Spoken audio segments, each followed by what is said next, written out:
Good morning, everyone. Welcome to the first ever Fairfax County School Board Community Advisory Committee Summit.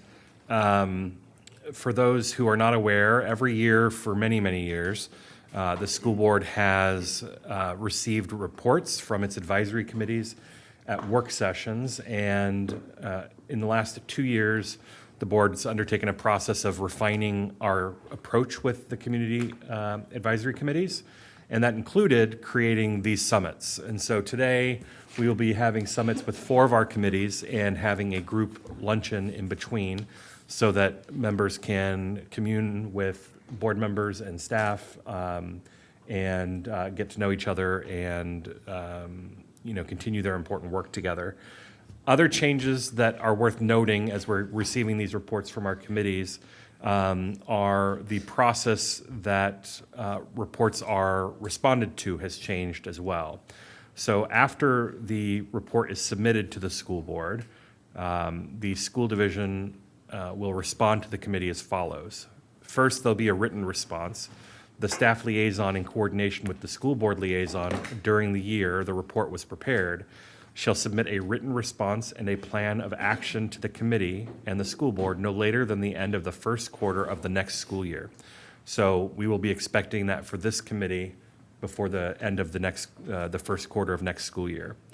There will be a committee update where the staff liaison shall update the committee on any progress at its December or January meeting following the report's submission. So next December or January, this committee and other committees should expect a report back from staff on anything that has progressed. There will also be a board update. The school board liaison will stay in regular contact with the staff liaison and update the school board on progress toward achieving the report's recommendations. And there will be ongoing tracking with the staff liaison being responsible for maintaining an ongoing record of actions taken in response to report recommendations broken down by year, and follow-up shall be reviewed with the committee during the second and third quarter of each school year. So in the latter half of every school year, there'll be an opportunity to review progress to date on these reports. One of the reasons that we took this approach was that there were concerns over many years that the reports would come into the board, they might get a written response, but then the committees weren't sure of what would happen after that. So now we have a clear feedback cycle from staff and board and committee to monitor this important work. And I'm going to hand it over to Dr. Anderson for our first committee today, and I appreciate everybody being here, my colleagues who will be joining us throughout the morning, and not only leaders of these committees, but also the membership who are here joining us as well. Dr. Anderson. All right, good morning. Thank you so much. Just to kind of piggyback on what Mr. Frisch said, I'm very excited about the new process because I know there's been frustration since our time on the board from both committee members and board members regarding what happens after this year-long work, and in some committees, maybe 2 years, comes before us, and the perceived lack of action. We've had committees who year over year have made the same recommendation because there has been very little response to it. And so we want to be sure that we are honoring your time and your work because this is a significant investment that you're making to support our community in Fairfax County Public Schools. So ensuring that there's a clear and timely feedback loop, I think, does the work of recognizing your efforts. So very excited for this new development. I also would like to introduce, am I introducing? Okay. I'm sorry. Oh, that's right. I would also like to introduce our representatives from the ACE Committee, the Adult Community Education Advisory Committee, which I've had the pleasure of being its liaison for 4 years now, I believe. It's been a very long-standing relationship. So without any further ado, I will introduce you all, and I know that you also will be sharing who is not in the room and the rationale why, so I will turn that over to you. Looking forward to hearing your presentation as things put up are placed on the screen.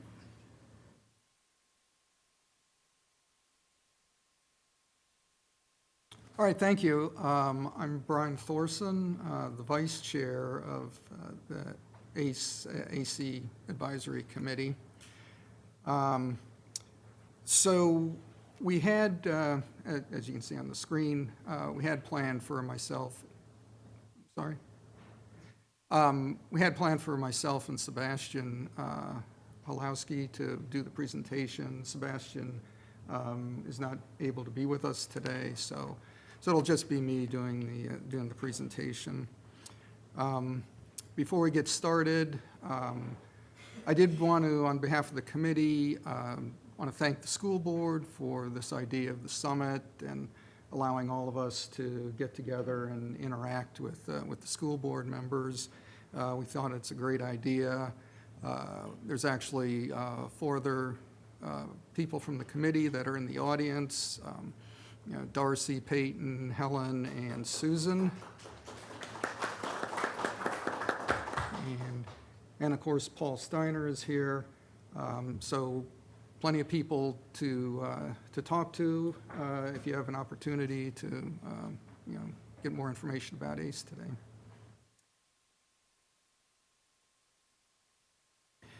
All right, first, Holly Hazard is our committee chair, and unfortunately, she, because of a previously scheduled travel commitment, can't be here today. I know she was actually pretty disappointed when the schedule came out, and you know, this conflict was evident. So, but anyway, she does send her regrets and her greetings to everybody on the board and everybody else here who knows her. Also want to thank Karen Williams, who is the staff liaison. She also couldn't be here today. Paul Steiner and the rest of the ACE staff. I thought we had a great year. The staff was incredibly helpful. We had lots of ACE folks coming into the committee meetings and doing briefings. So, I enjoyed the year working on the committee.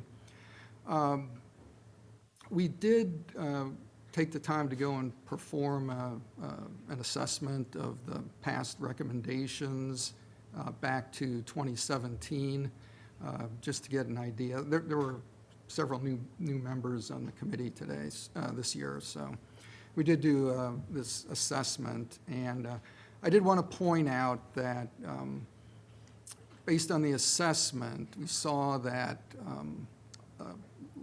many of the recommendations that had been made were acted upon by the ACE staff or the school board, and worked on and closed. So based on that and you know, our experience this year, just like to say that I think that the committee thinks that there's a really good, solid working relationship between the advisory committee and the ACE staff. So let's see. The rest of the slide is just subcommittees and the folks that were on the subcommittees. We were asked to give just a brief introduction or overview of what the committee kind of advocates for. So there's 3 components that we've been dealing with this year. One is the Adult and Community Education Organization. It turns out that that ACE is one of the largest non-collegiate education and training providers in the country. Of course, it provides career credentialing and learning for FCPS students, FCPS graduates, and the larger Fairfax community. And of course, with some of the online courses, you know, ACE reaches beyond Fairfax County. What they provide is skilled trade apprenticeships. So these are things like plumbing, HVAC, electrical and construction courses. They provide business and IT courses, things like accounting, bookkeeping, wedding planning is in there. Programming classes, networking, system administration, those type of IT services. There's health and medical, which includes things like EMT, nurse, dental, medical, pharmacy, veterinary aid courses, physical therapist, phlebotomy, things of that nature. There's also the adult enrichment, which is the culinary classes, literary arts classes, mind-body wellness classes, and then the driver education behind-the-wheel program.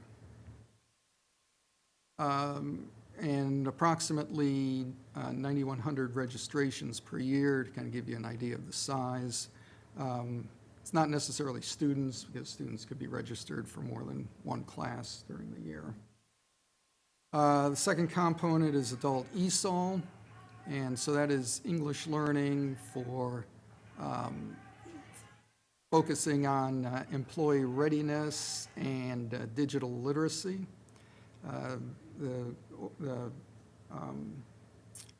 The adult ESOL teaches to 6 proficiency levels, and there are about 1,400 students per term. And then finally, the third part is the Fairfax County Adult High School. And so there's 2 tracks here. One is the diploma track, which allows students that didn't graduate in the normal time period an option to get a diploma, an actual diploma. And then there's the high school equivalency track, which focuses on adult basic education and then GED test prep. And so there's about 850 students per year in that, in the adult high school program. All right, just quickly, we are very excited about this slide. This is the new ACE website. This was actually started as a recommendation from the committee in 2022 to replace the legacy system. The school board agreed, provided some one-time funding to make this happen. The staff went out, found a vendor, got a contract in place, and this website is operational, currently operational, just came up this year. Not all of the courses are on there yet, but it is up, taking registrations. And we are migrating to that course with we are migrating to the new website with seasonality of courses. Obviously, a lot of our courses operate on a semester schedule, and so we will have more courses added as we go into summer and then fall semesters. All right, so this is going to be a big tool for ACE moving forward. It's quite a step up from the old legacy system. We hope that there'll be a lot of data analytics that'll be able to be performed now, so that ACE can better understand what the students' needs are. And so we'll see this a little more in one of the recommendations.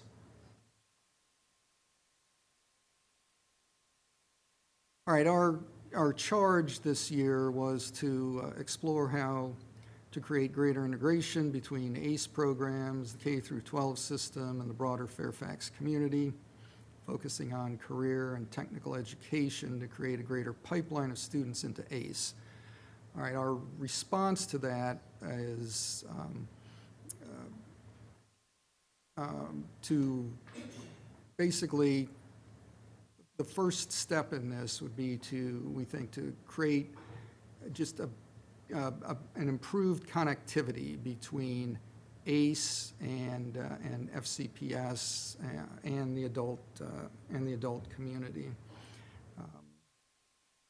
You know, sometimes ACE may be this thing off to the side, and not everybody knows what's going on there. So the focus of the work and the recommendations is to create greater connectivity into FCPS, to some of the areas that we think could benefit from ACE, and that ACE could benefit from being better connected into.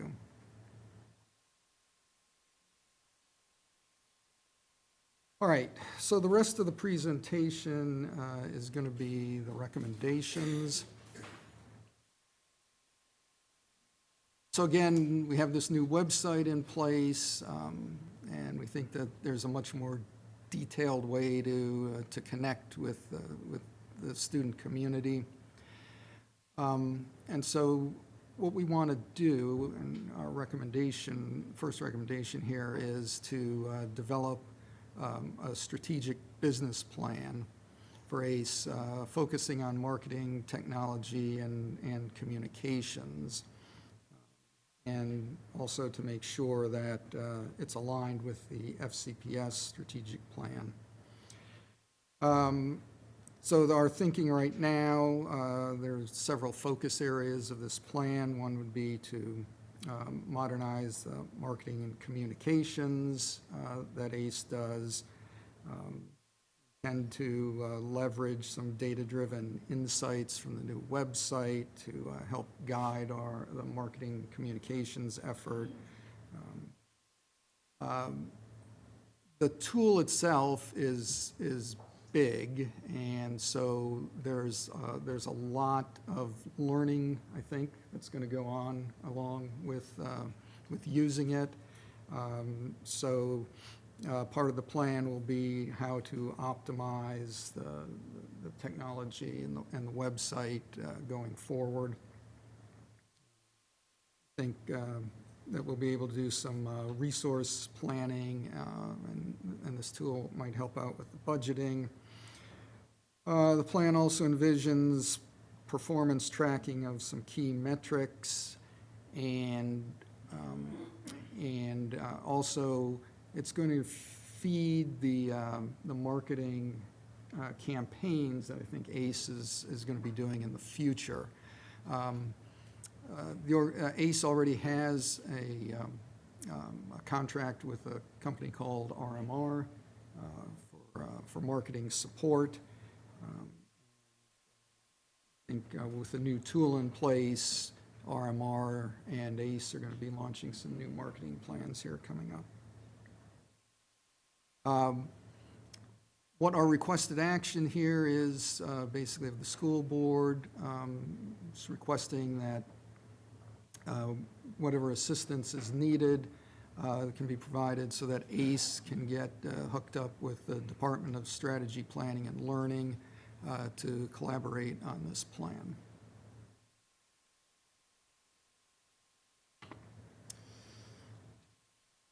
All right, our next recommendation is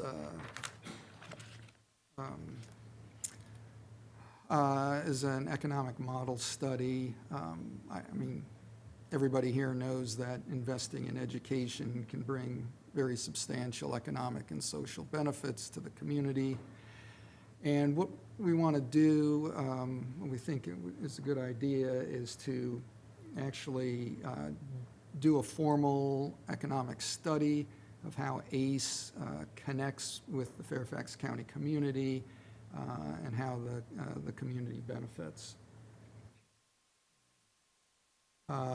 So we would like to try to quantify economic impact of ACE producing what they produce, right? More high school graduates, improved English language speakers, apprenticeships, and that nature. And also take a look at the ripple effects as a result of the increased education levels in the community.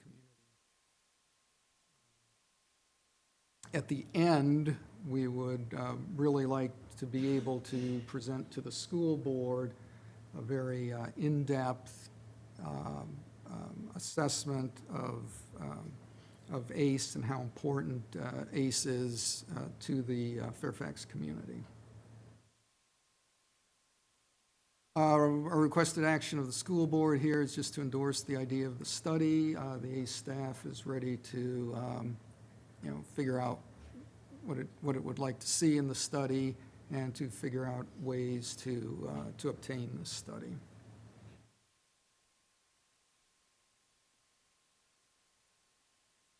All right, next,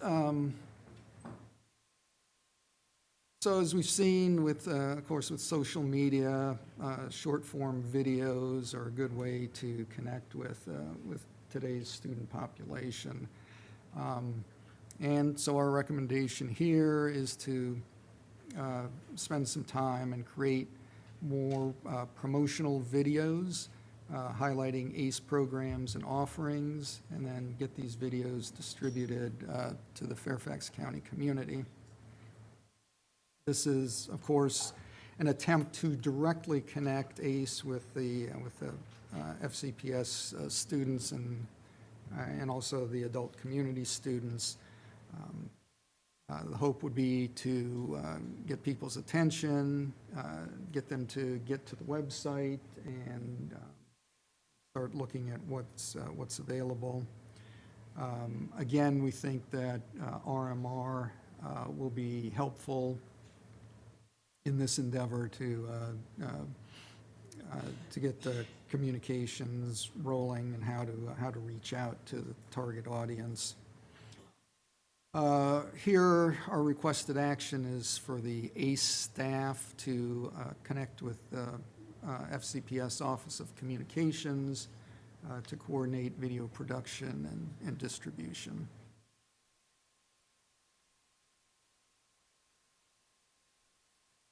All right, so the videos, of course, are ACE communicating to its target audience. We would like to see a two-way connection develop, well, I shouldn't say develop, but a two-way connection being more improved between ACE and the student population. So we would like to hear from the student population, and the idea here is to develop an electronic survey and get that out to FCPS junior and senior high students and their parents and guardians, and try to get better connected and get a better understanding of what some of these students are thinking and what they believe their needs are with respect to continuing education. For this one, our requested action is for ACE to get assistance from FCPS staff to help develop the survey, identify the population, and conduct the actual survey.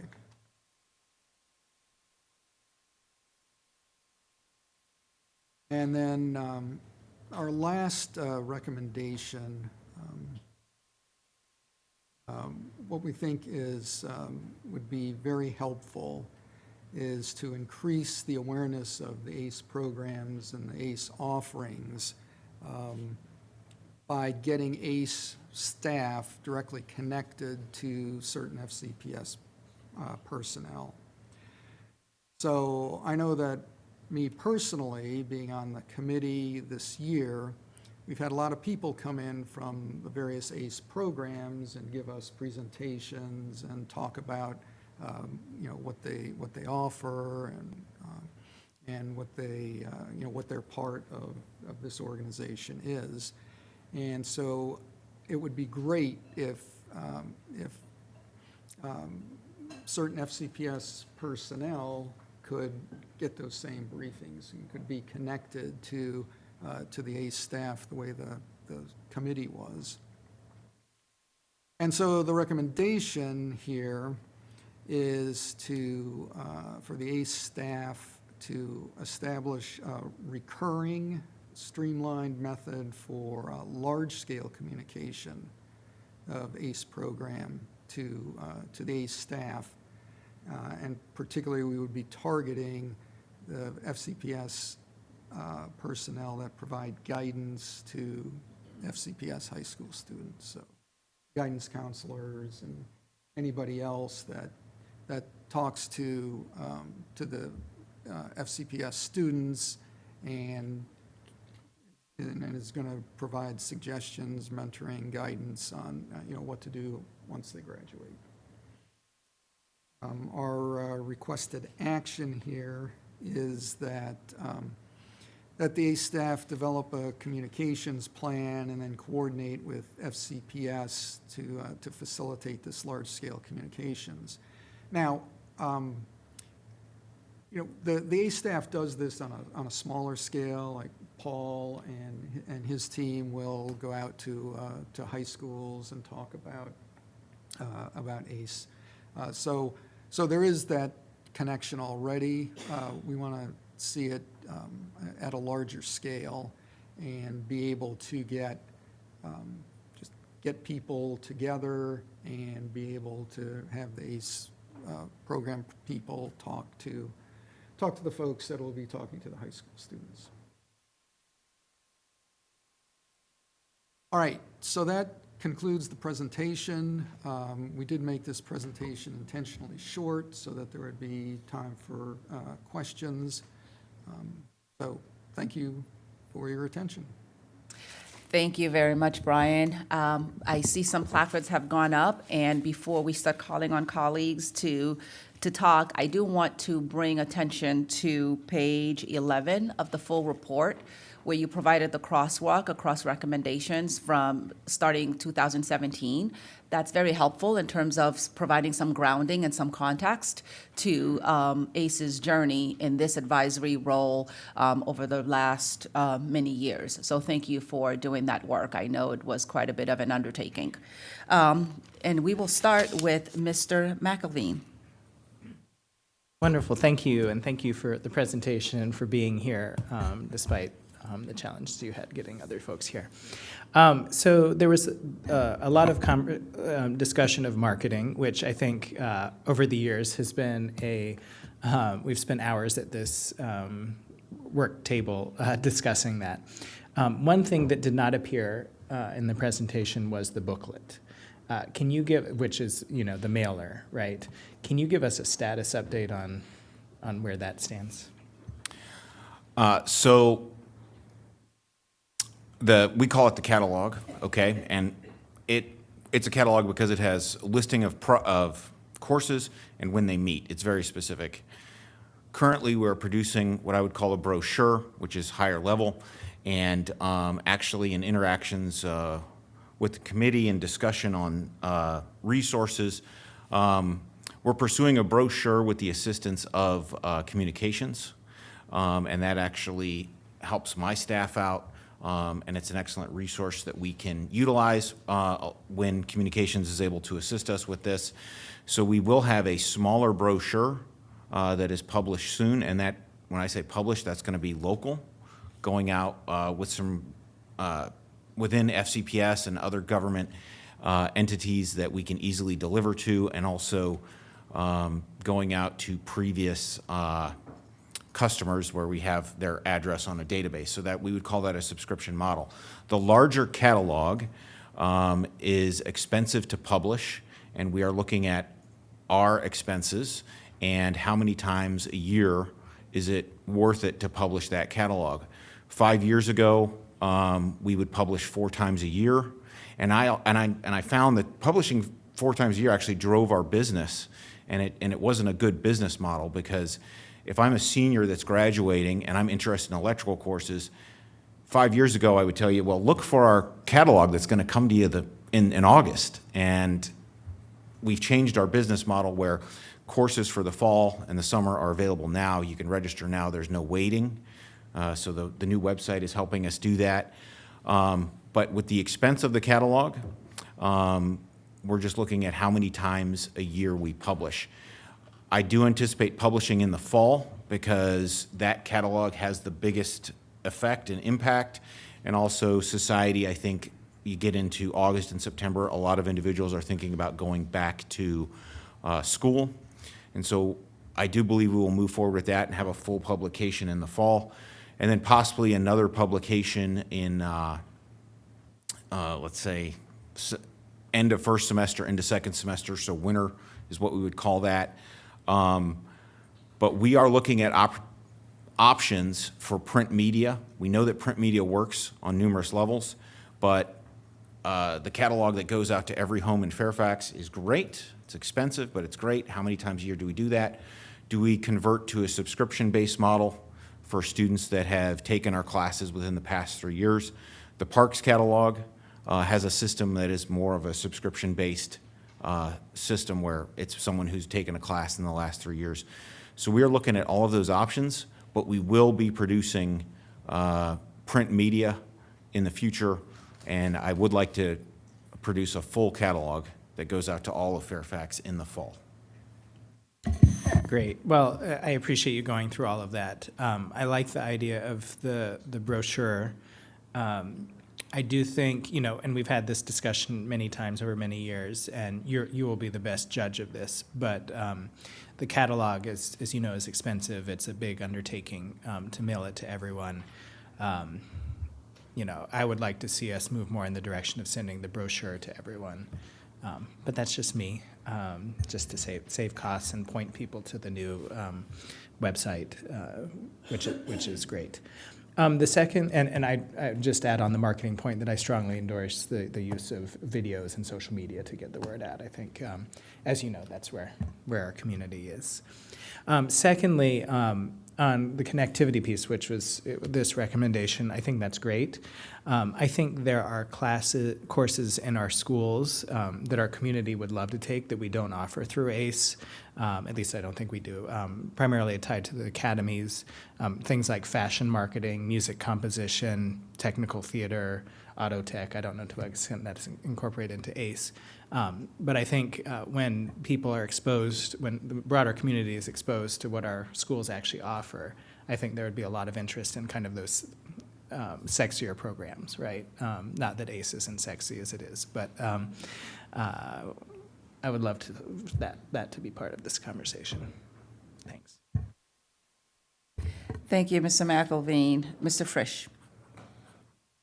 Thank you. I'm going to pick up a little bit where Mr. McElveen left off about the catalog. I think a lot of work has been done to minimize. I'd like to go even further on minimizing the use of the catalog, if only because technology makes it so much easier to reach people at a fraction of the cost today. For example, if somebody visits the ACE website, we could be remarketing to those people so that when they leave, they're getting ads for ACE or the program that they were looking at on ACE, right? If they're looking at a certain class on the website, that class should follow them the same way that the sneakers I looked at on Amazon follow me for the rest of my life. You know, if somebody is on the email list or the mailing list because they've subscribed, those people are also reachable through anonymized digital advertising. About how much do we spend collectively in a calendar year on the catalog itself, production, staff time, mailing, et cetera? Thank you for your question. On your first point of marketing that follows you after you visit the site, the good news is the new website, we have an add-on, which we are still learning. We're working with our marketing company on that and our marketing team. We're learning the system, but we will have that type of technology in place where if you look at a course in plumbing, you'll get a follow-up advertisement or a follow-up email on plumbing. So we have that in the works. It's my staff has just got to learn it, and you know, we want everything now, but we got to go through and make sure that we do it correctly. So we are working on that, and we're very excited about that in the future. As far as the large catalog that goes out to every home in Fairfax, that generally costs between $110,000 to $150,000 a pop in printing and distribution. And the staff time for design, is that done in-house? The staff time is done in-house, and it takes one staff person, I would say, a month to assemble everything. maybe a little bit less. That staff person is doing some other, they are supporting other administrative items that are coming together in the office and as we, publish new courses. But yeah, I would say it's going to take about one staff person a month of time. We also, it is a team approach. There are some things that are done. Program specialists will obviously curate courses, highlight different things, make recommendations, provide media via Canva and other things. But I would say a month for our staff person is a fair estimate. And here's why I still think we want to mail something, and I agree with Ryan that we should be mailing the pamphlet or the brochure, because it is a mechanism for getting them to come to the website to get pixeled for remarketing so that we can follow them around and encourage them softly to sign up for the classes. The other thing I would say is that if you go back and look at 5 years of class registrants, you should be able to build pretty good demographic profiles of the types of people who are interested in the things that we offer by what they're interested in. And then you should be able to do digital advertising well below the budget of $150,000 a year, targeting people who have not signed up for our classes with information about the classes that their demographics seem to indicate they might be interested in. So there's, we have made a big shift over the last 5 years in how we approach the marketing of this, and I think there's still a lot of room for stepping into, the way that marketing typically happens today. That doesn't include the catalog, right? One person gets a catalog, they throw it away. That's the last contact they get until the next catalog, versus they get the brochure, they go to the website. Now we are serving them ads, encouraging them to sign up, or we are following them based on the likelihood that they would sign up. I do have a couple questions about the broader report recommendations. On the 3-year execution plan, do you have any specific milestones or deliverables that you'd like to see for the strategic plan that for marketing, technology, and communications? Other than the focus areas that I talked about, nothing further than that. But that would certainly be a part of putting the plan together. And then on the economic model study, are there any outcomes that you're looking for the study? It strikes me as something probably inspired this idea. Is it modeled after something else that you've seen elsewhere or that the committee's seen elsewhere?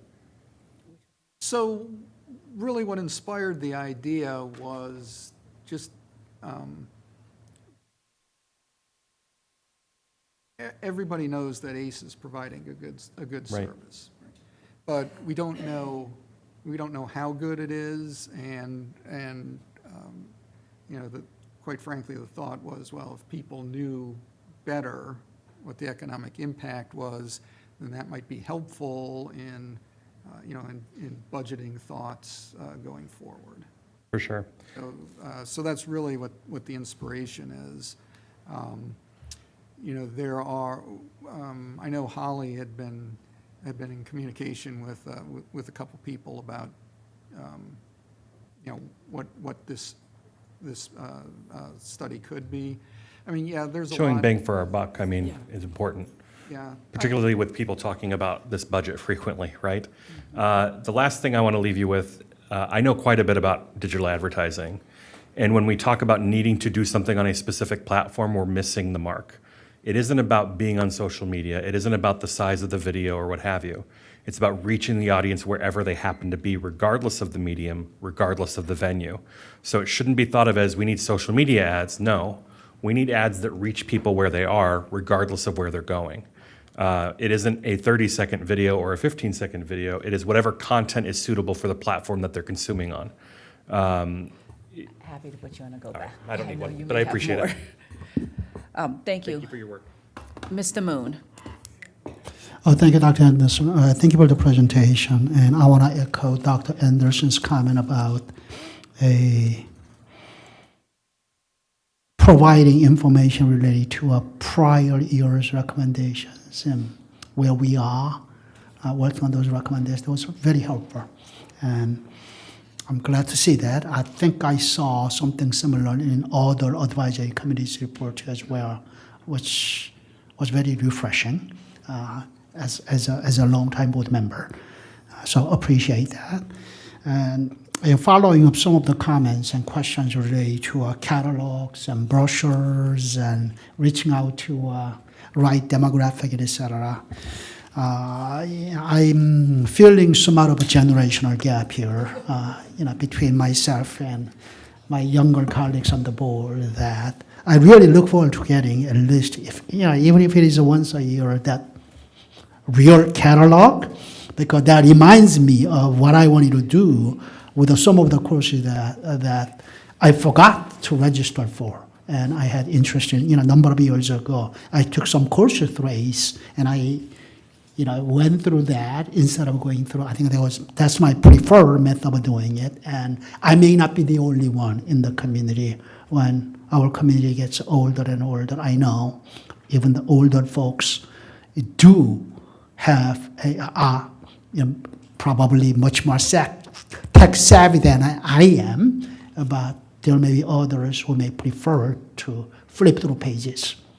So keep that in mind. Brochure-wise, brochure is a good idea.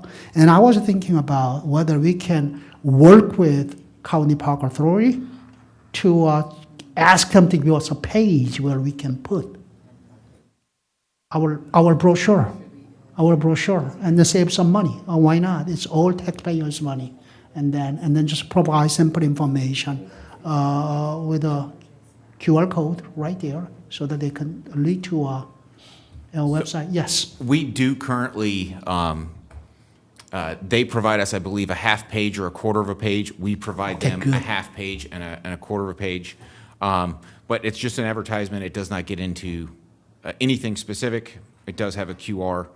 So we currently do that with the catalog that goes out with parks.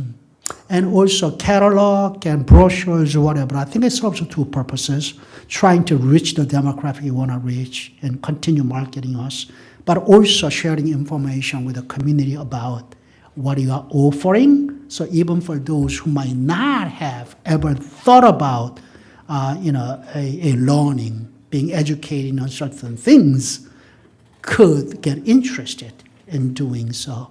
So it's not just the repeat customers, but the new customers that we might want to tap into. I know I'm running out of time here.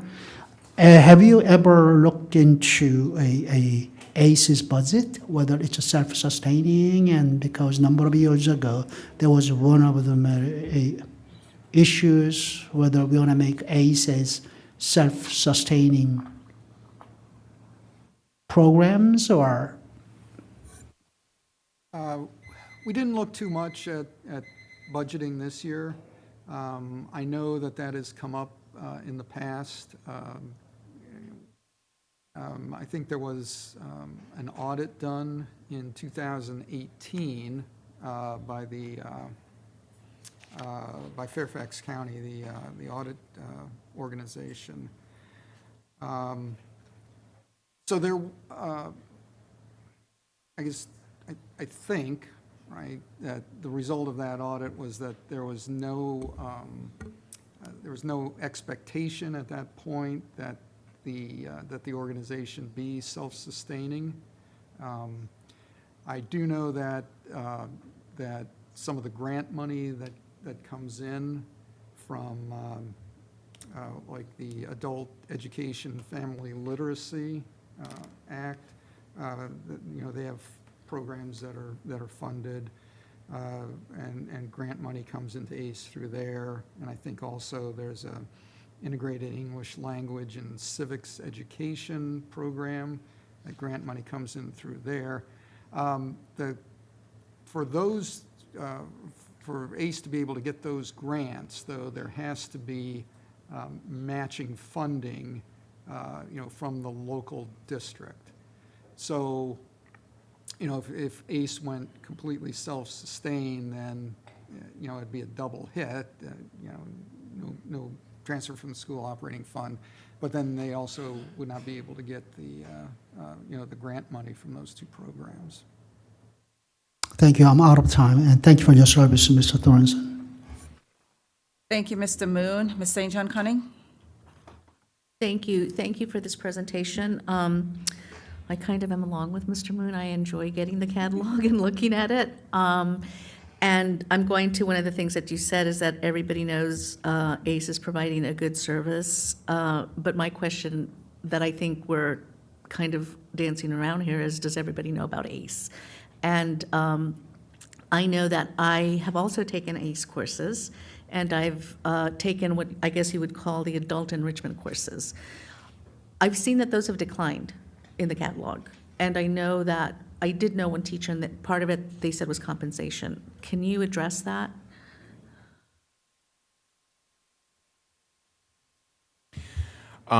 So in terms of teacher compensation, our teachers, we do work to make sure that they are compensated along FCPS guidelines with the pay bands that are outlined by Human Resources. And we want to make sure that they are compensated well, so that they are happy and that they're willing to come back and either share their professional knowledge and skill or share their passion in an enrichment course and bring that to others. So it is something that we are constantly looking at. You know, post-COVID, the amount of in-person classes, and really it's the amount of in-person teachers, we've struggled with that. Finding someone who is willing to come in and share their passion or share their professional knowledge with students that are interested. So we are working to build back. We have hired more teachers in enrichment, in an apprenticeship, and business and IT. We are frequently recruiting. We have positions posted currently on the Human Resources website under other professional opportunities. And then we are also, we take resumes through ACE Jobs at fcps.edu. So we will look at that compensation. I want to make sure that our teachers are compensated well. And I have not gotten any feedback from individuals that have, you know, left or they're considering leaving because of compensation. But like I said, we do want to make sure that they are compensated well. And our pay bands will receive the increase that will come July 1.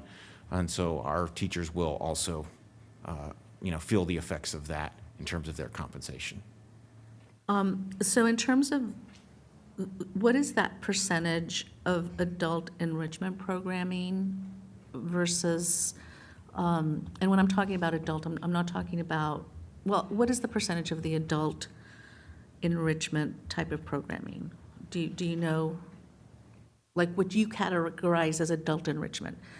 What I'm getting at is, there are people like Mr. Moon and I that would be sitting at home that knew nothing about ACE, got the catalog, and said, oh, wow, this is a great cooking course. I've always wanted to learn how to, you know, cook Italian food, and they're going to be teaching Italian at the same time. So those are the kind of programs I'm talking about. In terms of the overall percentage, I wouldn't be able to, I don't have that information quickly and easily accessible. In terms of enrollments, I can tell you via my spreadsheet here. It's going to take me a minute to bring it up, but I can tell you what we had in terms of enrollments for enrichment.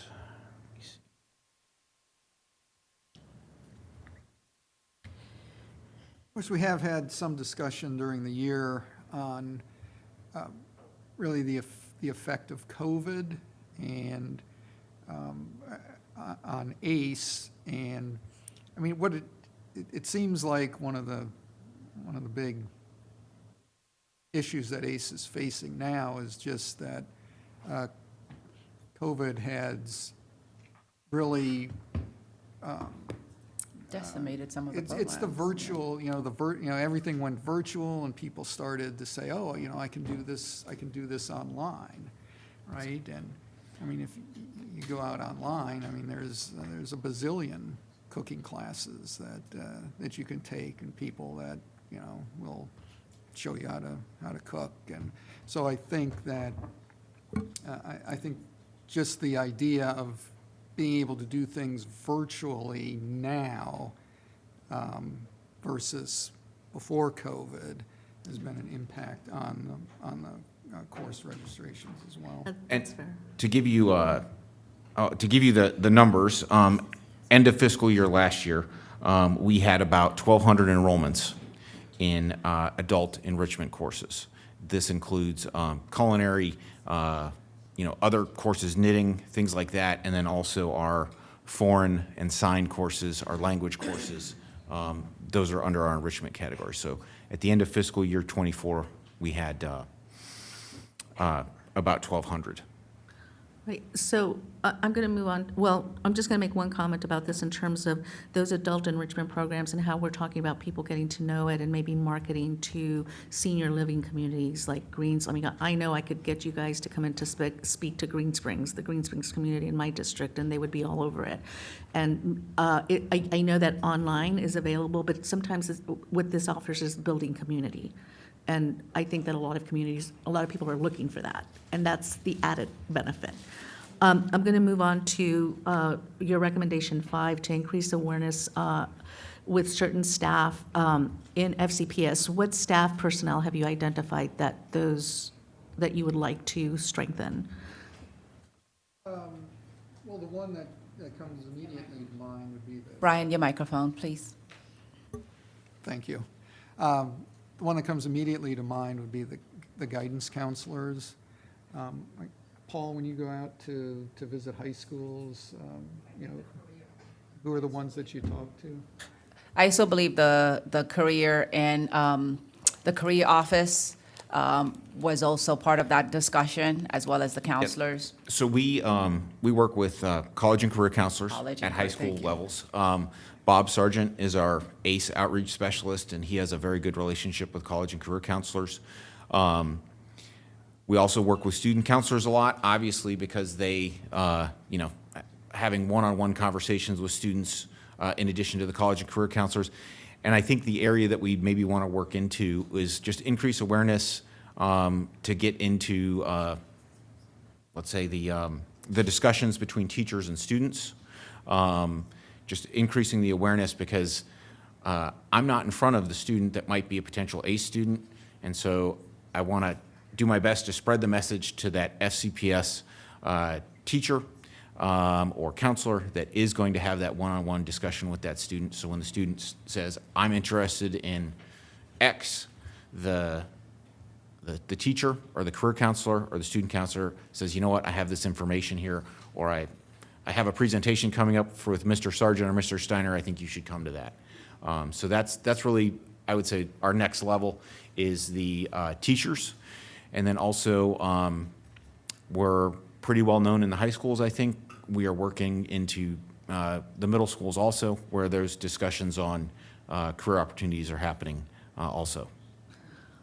So I would like to suggest that you broaden your scope and include parent liaisons, and it broadens your scope that it's not just student to student, FCPS personnel to student, but it's also FCPS personnel to families, because a lot of those families could benefit from it, and they have the language capabilities to deal with those families. Which brings me to my next question. How much of this information is available in our 7 major languages? So we do work with the translation office, and I frequently get calls from them when they have a parent or a student that needs something translated. The good news is the new website does have the translation capability, so that should be easily accessed in different languages. And then when we do have items go out, we often look at making sure that they are in multiple languages and language accessible, or we provide the information to find the translation services to assist with that. Thank you. I would recommend that you get in touch with family and school partnerships, because a lot of your family liaisons could get this message out to families where you would have parents that could take advantage of this programming as well as their students.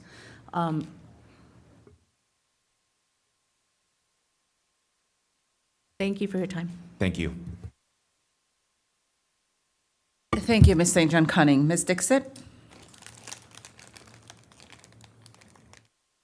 Thank you. Thank you for the presentation. It's a really good work for the community, but I sometimes think about the placement here. We are K-12 education, right, mostly, and obviously we cater to some adult students too. but the committee name itself is Adult and Community Education. So I feel like it's coming from Fairfax County Public School. It is maybe the right message needs to be communicated to get to more audience. I feel like maybe if it's sitting under Fairfax County government, it would be a more of an appropriate place for this committee, this work, I shouldn't say committee. But I did want to ask that there are a lot of courses, they're in IT and business, and those are very interesting. I looked at the opportunities available for signups, but a lot of people, like everybody's saying, that people don't know about them. And I was wondering if we are communicating to our high school students, and I know this is one of your recommendations, but like CTE, are we doing any direct interface with the CTE students enrolled right now? Yes, we are. I work closely with my CTE partners. I'm a former CTE teacher and administrator, so we communicate very well. Several of our ACE instructors are also CTE teachers. So teachers at the high school during the day will teach the adult students in the evening. I would actually say that's like the best connection because that really helps spread the word. But we are working to make more and more inroads with our CTE students because we find that students that have been in a CTE class or an academy class, they have a heightened awareness, they understand, so if they go through a dental technician program in the academy, they have an awareness that we offer phlebotomy, or we offer EKG, or we offer EMT, and that we're also easily accessible. So we made some really good inroads with CTE, but we're always working to make more and improve. Yeah, maybe it's not going to the parents. I meant to say like the students and the parents, because my son was in the academy CTE program, but he did the cybersecurity course and got the certification for that from the Fairfax County Academy. But he did not know, I guess it was, maybe he didn't look up, that he could do further his certification coming to ACE. Now, he's not 18-year-old, but I know there's a waiver to do it, and they can still participate. So I think there is a missed opportunity there, even though it's going to CTE department, but going directly to the students, I guess, and the families of the students. Hey, you're enrolled in this course, but after this course, even if there's no other course in FCPS, but ACE can offer you those courses. Like that messaging was not given to us, at least. Another thing I was saying, looking at the new site, was looking really interesting. I just thought, and there's a search feature, but is a way to add a chat bot for like people saying, I'm looking for this course, and use some of these new like generative AI features to enhance that experience on finding the right course for them. And like if somebody says, I have done this course, can you suggest what should be my next course? And that feature, I know it's not easy, but there are a lot of advances in technologies happened in the last few years that we can utilize that. So we are looking at a chat feature. I would like to add that feature just because in terms of the marketplace, I bought my last iPhone via chat from Verizon. So I know how powerful that is. And then we do have staff members that could man that chat bot during the day from 9 to 5. And so I would like to add that. We're just learning the system and questioning the modality of how we can do that, operate within FCPS policy and make that happen. But I do think that is something that we can bring to bear on the marketplace very soon. I really would like to do that. And so along with learning the website and adding all of these new features, that is one of the items we would like to add and provide as a service to the community. And that's great. Some AI courses addition on the IT section would be great also to enhance that. And thank you for this. I'm really impressed with the work we are doing here. Thank you. Thank you. Thank you, Ms. Dixit. I'll go ahead and take my turn.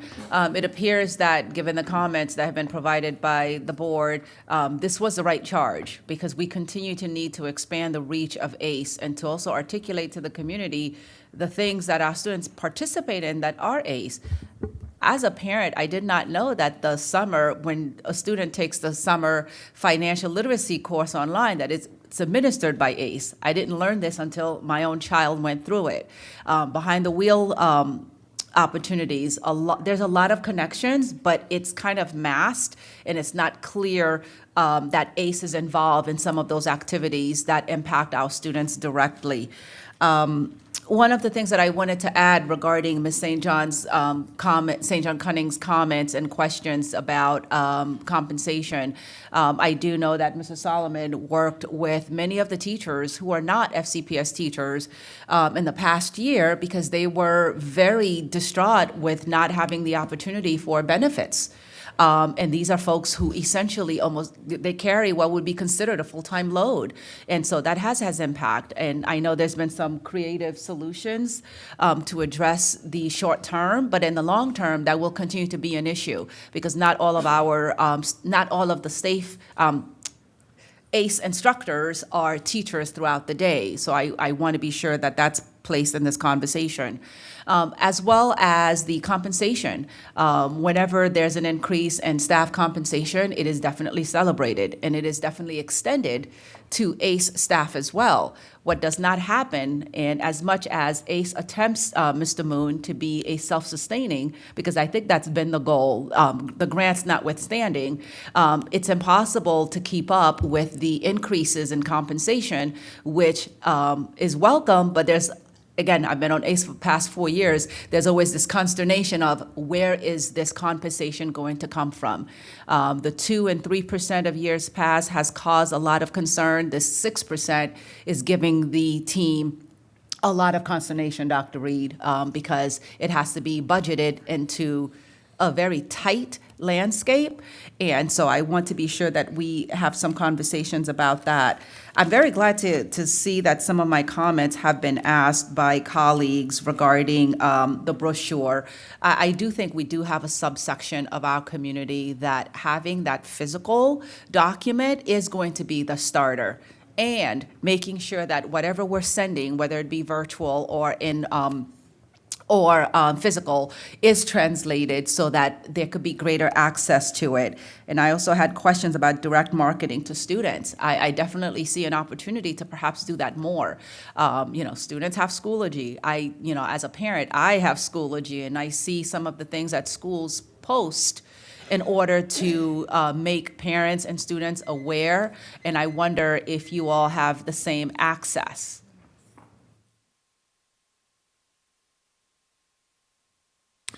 In terms of marketing directly to students, we are working to make sure that what we market and how we proceed is compliant with FCPS policy. So the answer is I would always want to market to more students.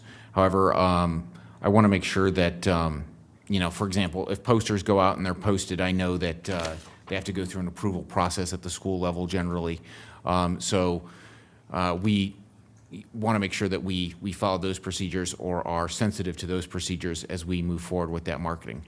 So we are working with various FCPS offices and departments just to make sure that, one, we can market and spread the message effectively to our high school students and our middle school students, but also we are sensitive to those policies and making sure that we are following all of the policies and rules. It wouldn't make any sense to send 100 posters to a high school and they don't get posted because we didn't send them to the right person for approval. So we are working with schools and staff on that. Sure, and I was not talking about physical documents. I was just talking about postings in Schoology, which would cost nothing. It would require very little in terms of transport of materials.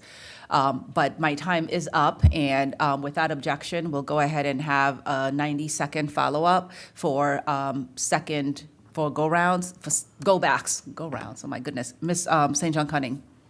So yes, I do know that you do have a really good connection between CTE and the high school CTE and ACE. If you could just explain that. Specifically, I know that Mr. Wolf does both from Edison. If you could explain that so the rest of my colleagues understand how that works and how a lot of the students are positioned to follow on and take those classes to get their final, certifications to move forward.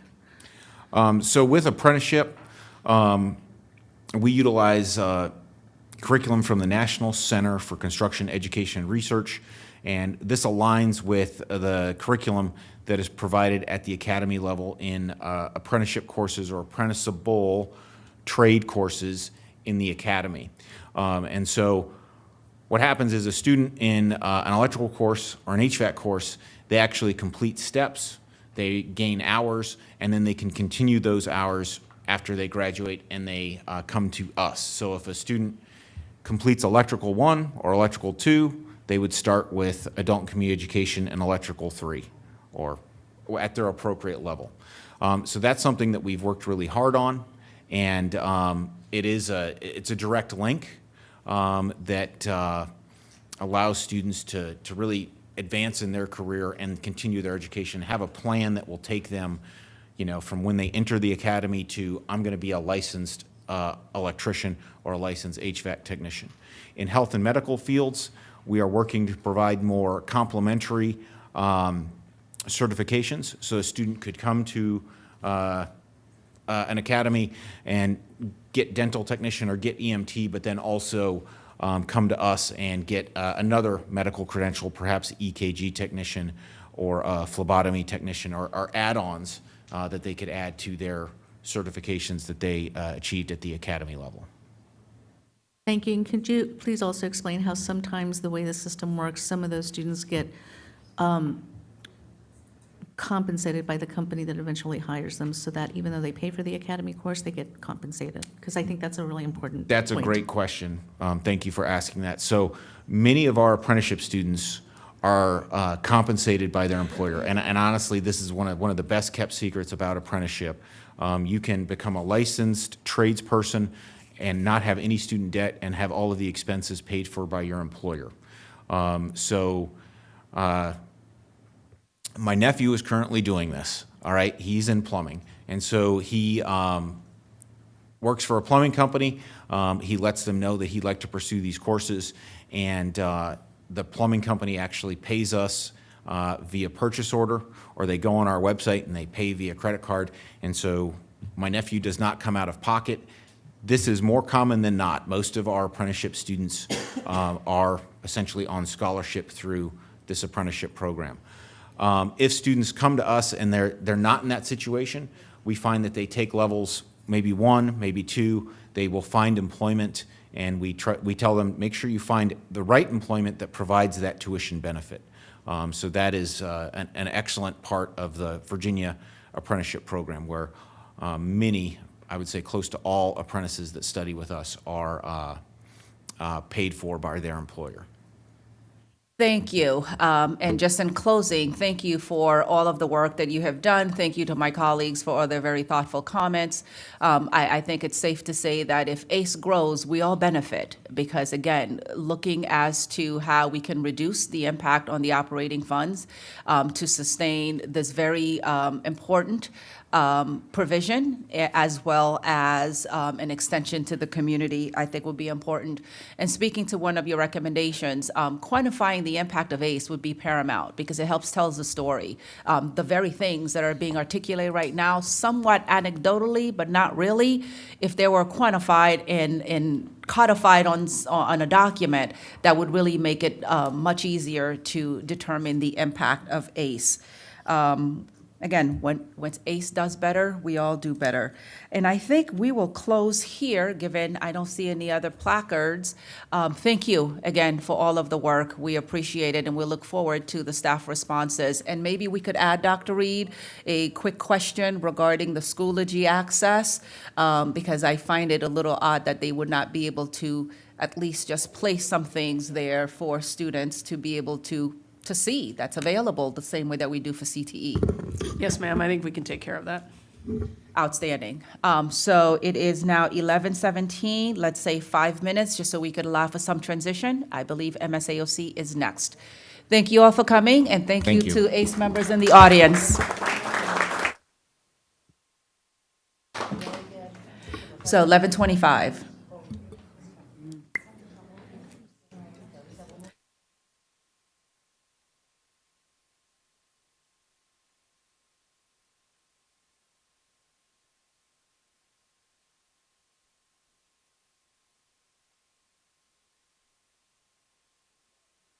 All right, Mr. Chair, we're set to resume.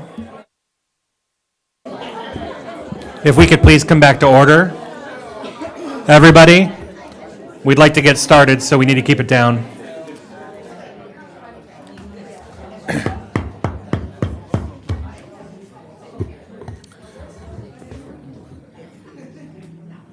All right, for those just joining us, as I said at the top of our first session, we're doing things a little differently this year, thanks to our new Community Advisory Committee operating manual. As you know, we used to have work sessions in the evening during the week for these conversations, typically attended by just the chair and another person from the committee for the presentations. And now we are doing these summits where we invite everybody from the committee, not only to present, but then also to fellowship with us over lunch in between sessions, so that we can continue to have the conversation and partner together. As a reminder, we have a new process for the disposition of reports from committees now. The committees will receive the staff liaison in coordination with the school board liaison. During the year the report was prepared, will submit a written response and plan of action to the committee and school board no later than the end of the first quarter of the next school year. So that's the end of the next quarter of next school year.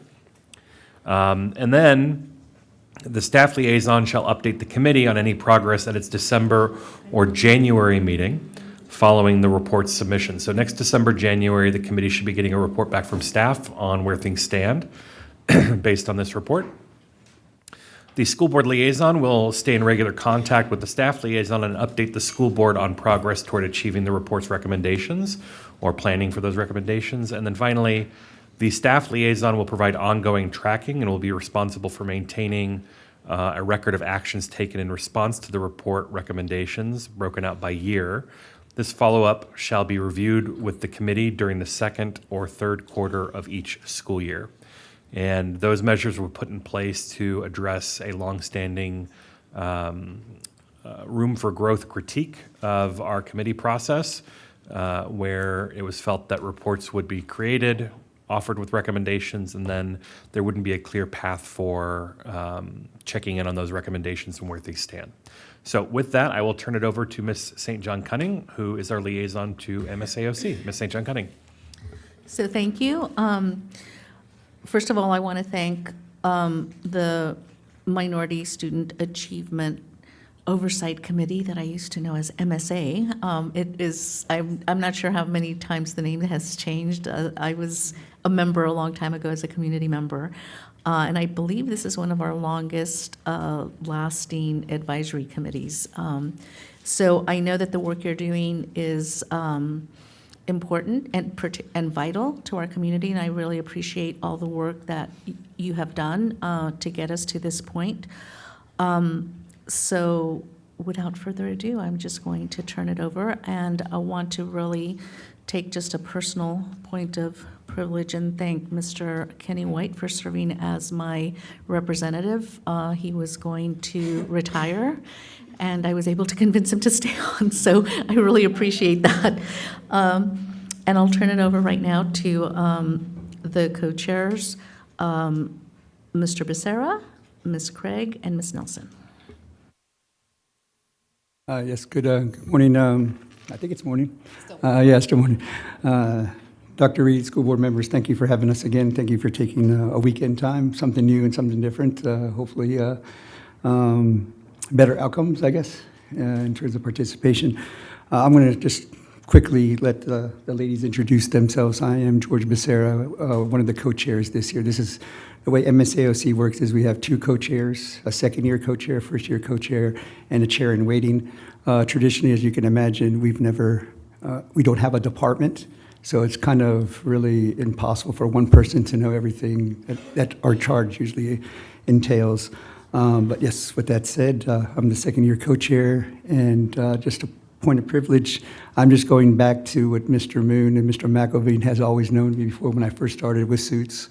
So I know it's been a while. You guys became family, so I dressed down way a lot. And but with that said, I'll pass it over to the ladies to my right. Good morning. My name is Kia Craig, and I am a co-chair with George. And I disagree, George. You know about 9/10 of everything. You very well informed. Good morning, everybody, and thank you all for being here with us today. Good morning, everybody. I'm Juliana Nelson. I think I am the newbie of this environment, and when I was nominated as the co-chair in training, I didn't expect to have the honor to speak to this fantastic and impressive group of people that actually supported my children's education through and through. So thank you for the honor. Appreciate it. And with that said, before I start on with our slide presentation, and I know Board, I mentioned and appreciate your time here today, and I hope also to, with the same token that I know we're hungry, I know we have time limits today, but hopefully our time does not get truncated for our presentation that our committee has worked on for the whole year, just like every other advisory committee. But with that said, I also like to start with the most important thing that we always do is our membership. We can't do that without the people in the room on a monthly basis. I'm going to go around and not group up the folks, but so you know who is with us. If you're a school board member representative from MSAOC, if you could please stand up.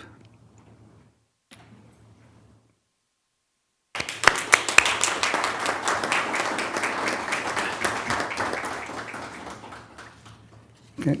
With that said, then the next group is our community representative and organization folks. If you could stand up, and I'm one of them. So.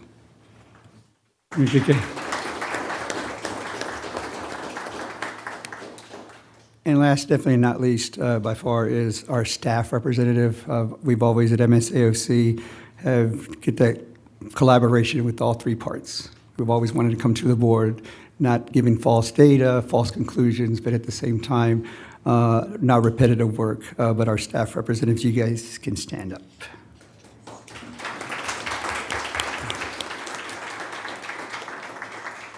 And with that said, we'll get to the meat of our.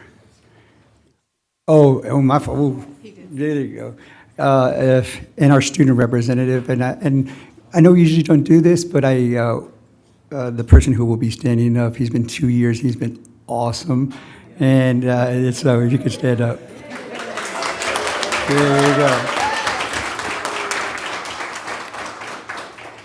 Now we'll go into the meat of our presentation, which I'll let the ladies present, and I'll start with Ms. Craig. Yeah, my fault. Charge for this year is on the slide above. This is no surprise to you all. This is the similar charge as last year. Last year is more the first year of the strategic plan. This year is obviously more of the accountability piece that we envisioned. But you can read on the screen ahead, and I think this also mirrored up by, not coincidence, what the SAC did with their recommendations of their goals, right? So kudos to that, too. The system is looking from not just the adult side, but from the student side. So with that said, again, I will pass over to Ms. Craig. Good morning again. We will be focusing on our subcommittee work, and this subcommittee for Pillar A, focusing on learning environment, they looked at social and emotional learning, also known as SEL. We love a good acronym.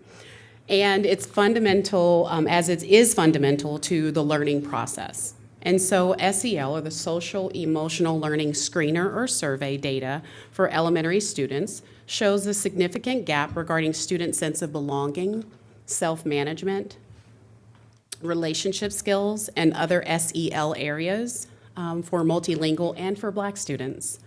So to ensure a positive climate, a positive school climate, and a diverse population, we must elevate student voice to identify the steps that must be taken to create an optimal learning environment for each student. By establishing strong social and emotional well-beings, schools can then develop stronger academic, socially active, and confident learners who are college and career ready. The MSAOC found that many FCPS elementary schools do not currently have an SEL curriculum or framework in place, and so we recommend that the Chief Academic Office implements a standardized K-6 SEL program curriculum.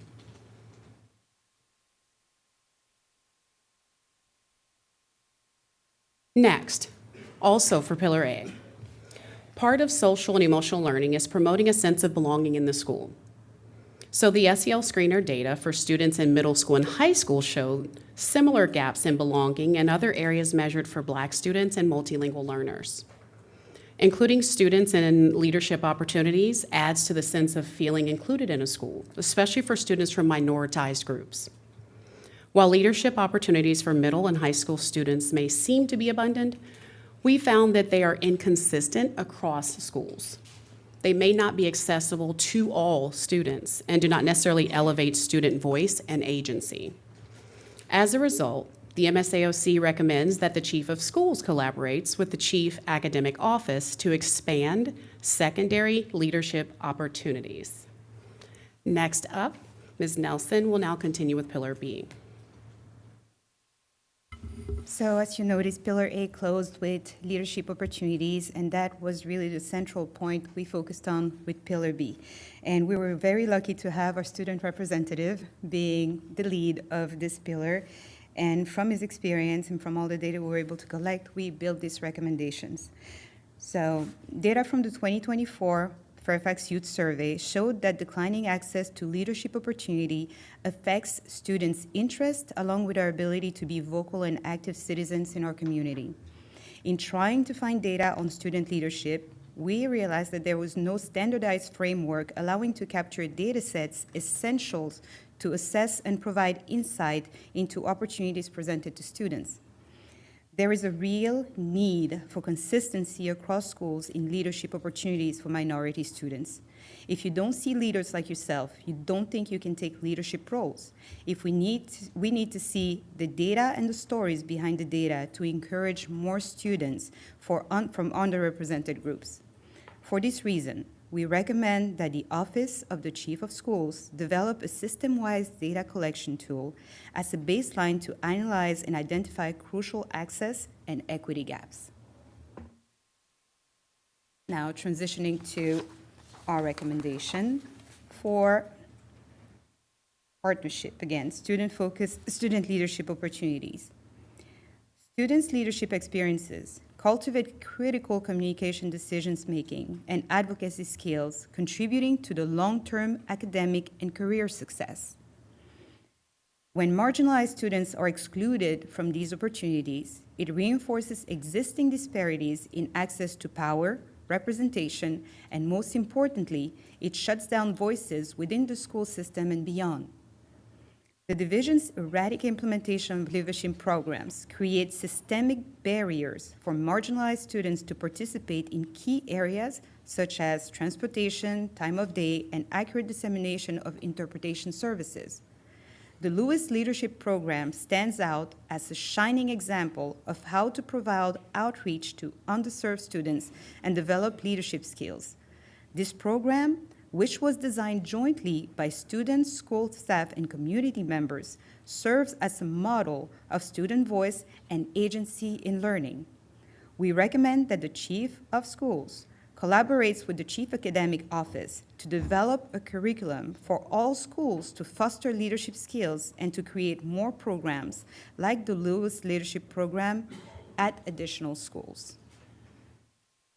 With this, I yield back to the next recommendation.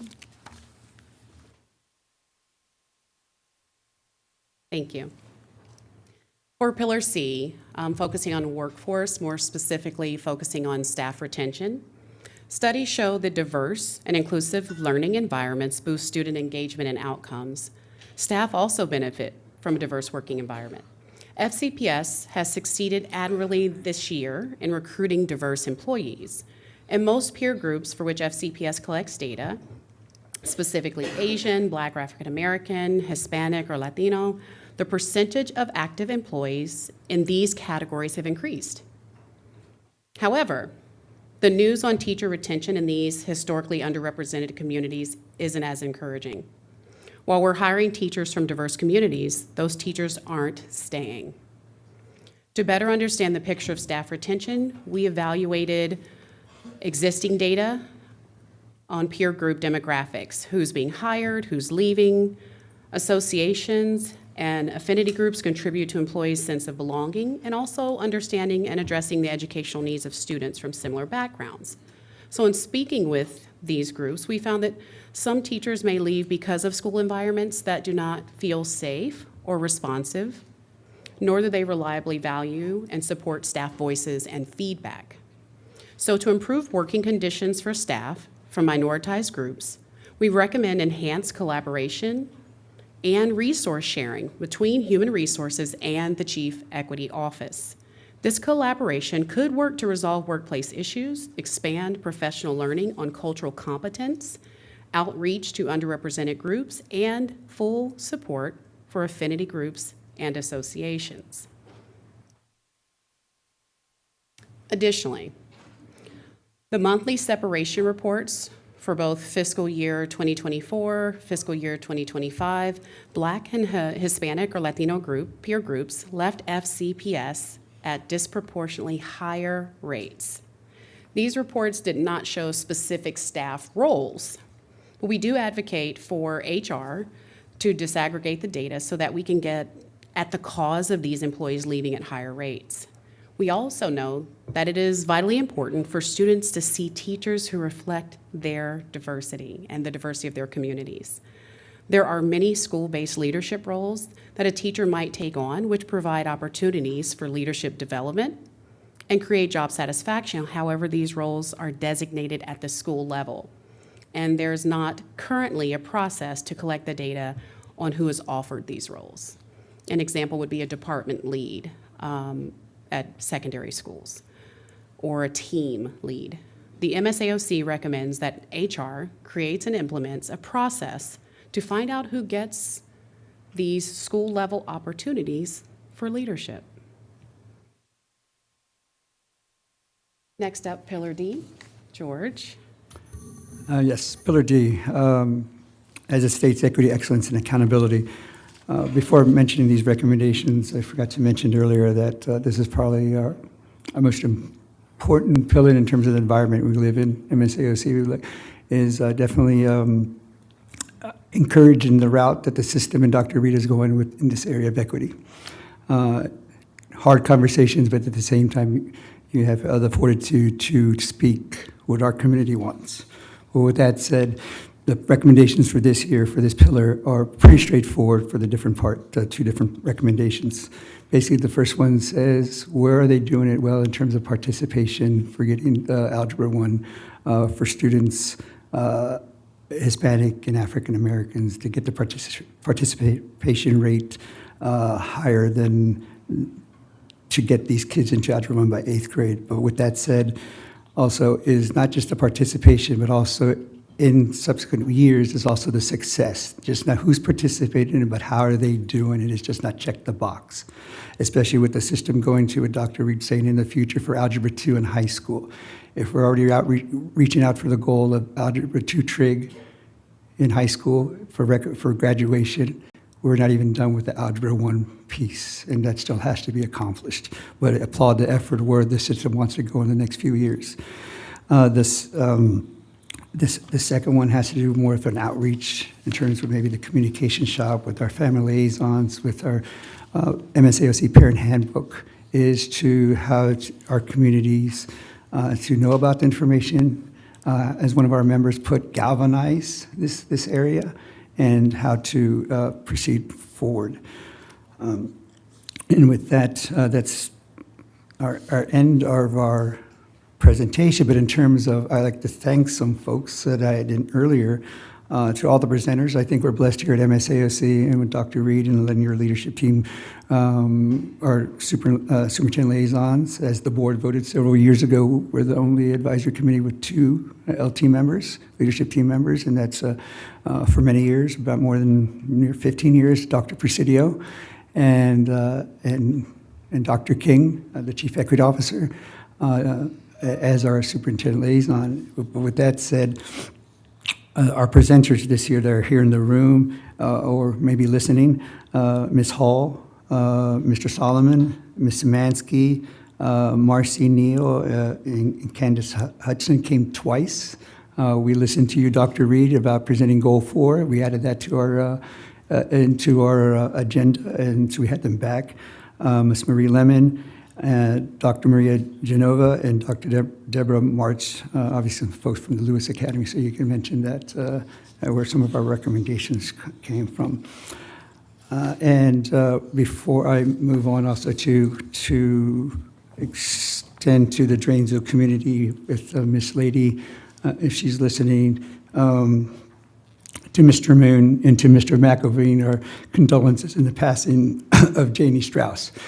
In terms of how this lady, first personally, great to talk with, hard conversations. We might not have always agreed, but we appreciated the effort. And for our membership, Ms. Strauss is the one who put Judy Howard on MSAOC. Hard conversations, but she was willing to put a person who was a parent, a minority, an employee on MSAOC. And when she got more entrenched into the system with her roles, understood she had to step back, she appointed her husband, Ted Howard. So in terms of our membership, that's how much she made those hard decisions. And a lot of people would like to know, a lot of one Fairfax, the successful children and youth policy team she was one of the first school board members assigned, that Ms. Darren Koufax too. So with Kathy Hundred, Supervisor Kathy Hundred. So we appreciated her, what she's done, what she did, and some of her things won't be not fully understood and recognized until further down the road. So for Miss Lady, if you can send that back to your community, we really do appreciate her life and celebration of what she had done on this earth. Thank you. And we're here for some questions. Thank you so much for that recognition. First up, Mr. Well, I can't. Kyle. Just drew a blank. Mr. Kyle. I just drew a blank. It's your cute little daughter. I said she's the model board member because she's being quiet and she's just coloring. The model school board member. Question, going back to the staff retention slides 11 and 12, can you just get some feedback from HR about, I just kind of assumed that when we did separation, we were looking at data, and I would think that, demographic data would be part of that. So can we just get a response to that? Absolutely. No, and it's a really good question. The employee separation report shows employee composition and employee separations as a total, but as part of the recommendation that MSAOC shared, it currently does not disaggregate separations by job category. So think teacher, assistant principal, et cetera. And then further, it doesn't show that disaggregation by subgroup. So that's part of the challenge. It shows a total, and in some of those different employee categories, we may have higher representation than in others. Okay, so can we do that? Can we drill down farther? It sounds like that's what they're asking for. So not only can we, but is there utility in drilling down further with this data like the recommendation is? We absolutely can, and I think it starts by looking at the composition by subgroup. So in other words, all of the different job categories that we have, teachers, counselors, assistant principals, and then looking at that by subgroup in terms of how many active employees there are. And then yes, we can look at separations. Okay, all right, thank you. Could I add something to that? Do I point my question to you, Chair, or do I point to Ms. Cunning? Oh, I'm so sorry. Can yes, I add go ahead. something? Sure. Okay. So in that recommendation, what Mr. Solomon said, and Mr. McDaniel, as you pointed out, which I don't want to be lost in the conversation here, is the reason we're asking for this. It is how you building your bench. How is this data not being collected? And I'm for not bad or good reasons. When a school makes a decision, who is the lead at that school, right? Those are things HR has never collected. not no malintents, but that can answer the question of how we're building that bench, how are we retaining, how is our system doing with biases, discrimination in general, right? And that's, I think, the heart of our request in this art. Thank you. Mr. Frisch? Thank you, and thank you for all the work that went into this. I'm going to steer clear of some of the workforce questions that I might normally have, because I think we might want to share this with our collective bargaining partners and see how their membership wants to advocate on some of it. Obviously, I agree with Mr. McDaniel that there are certain things that we should probably be tracking because it'll be informative of hiring practices and outreach efforts and everything else. So I appreciate that being brought up. I think that's an essential, seemingly easy fix. In terms of leadership programs, and this is, I think, in this year's report, the thing that interests me most. What barriers do you see for underrepresented students participating in student leadership at the secondary level? And I'm thinking about what can change for next year, even though we're at the end of this year. How can we address that in a way that impacts next year? Because I don't think it's feasible necessarily that we're going to stand up an offshoot of Lewis Academy at this school or that school in 3 months or whatever. But if we're noticing a lack of representation in our student leadership programs at various schools, what can we be doing immediately? What communication can be had with staff to begin addressing that now for next year?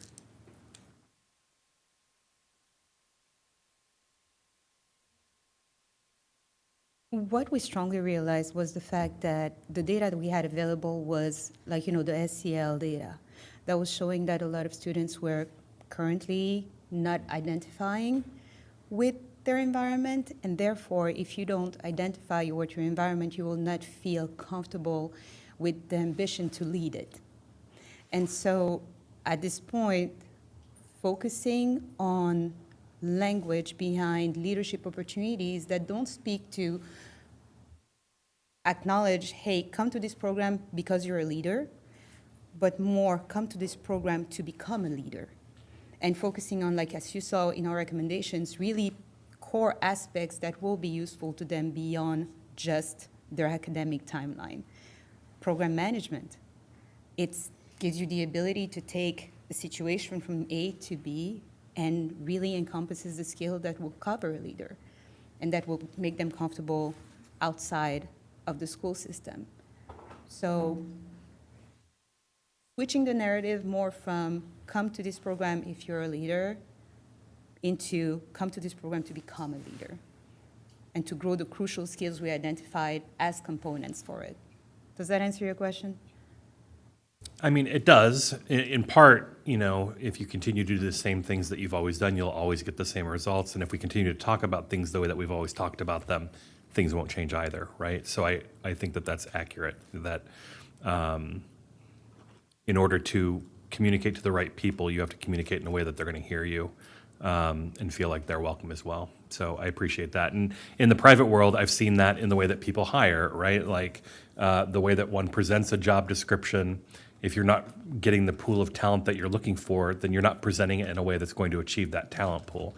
The same thing applies here. So I appreciate that recommendation and something I'll be watching for staff to follow up on. Let's see here. I think that might be it for me for now, and I might have a go back. Thank you. Thank you. And I'm going to go to Mr. McElveen, and that's why I couldn't think of Mr. McDaniel, because I had the two Macs right next to each other. And I wanted to say McElveen, and I knew it wasn't McElveen, but your turn, Mr. McElveen. Well, thank you so much. And thank you, George, for your remarks about Janie.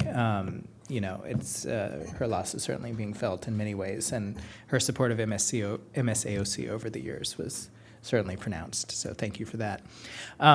Turning to the points that Mr. Frisch left off on, the school board this year, as you are aware, has rebirthed our student leadership development program. And George, I know you're very familiar with that program because your son was in the first class back in 2012, right? So it's all come full circle.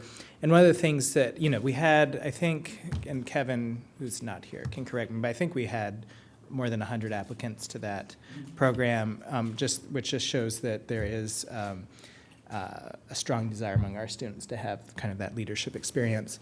And one of the things I was pleased to see is that I think at least 2/3 of our participants were people of color this year. So, and that's traditionally been the case. So, anyway, that's just one additional leadership opportunity out there.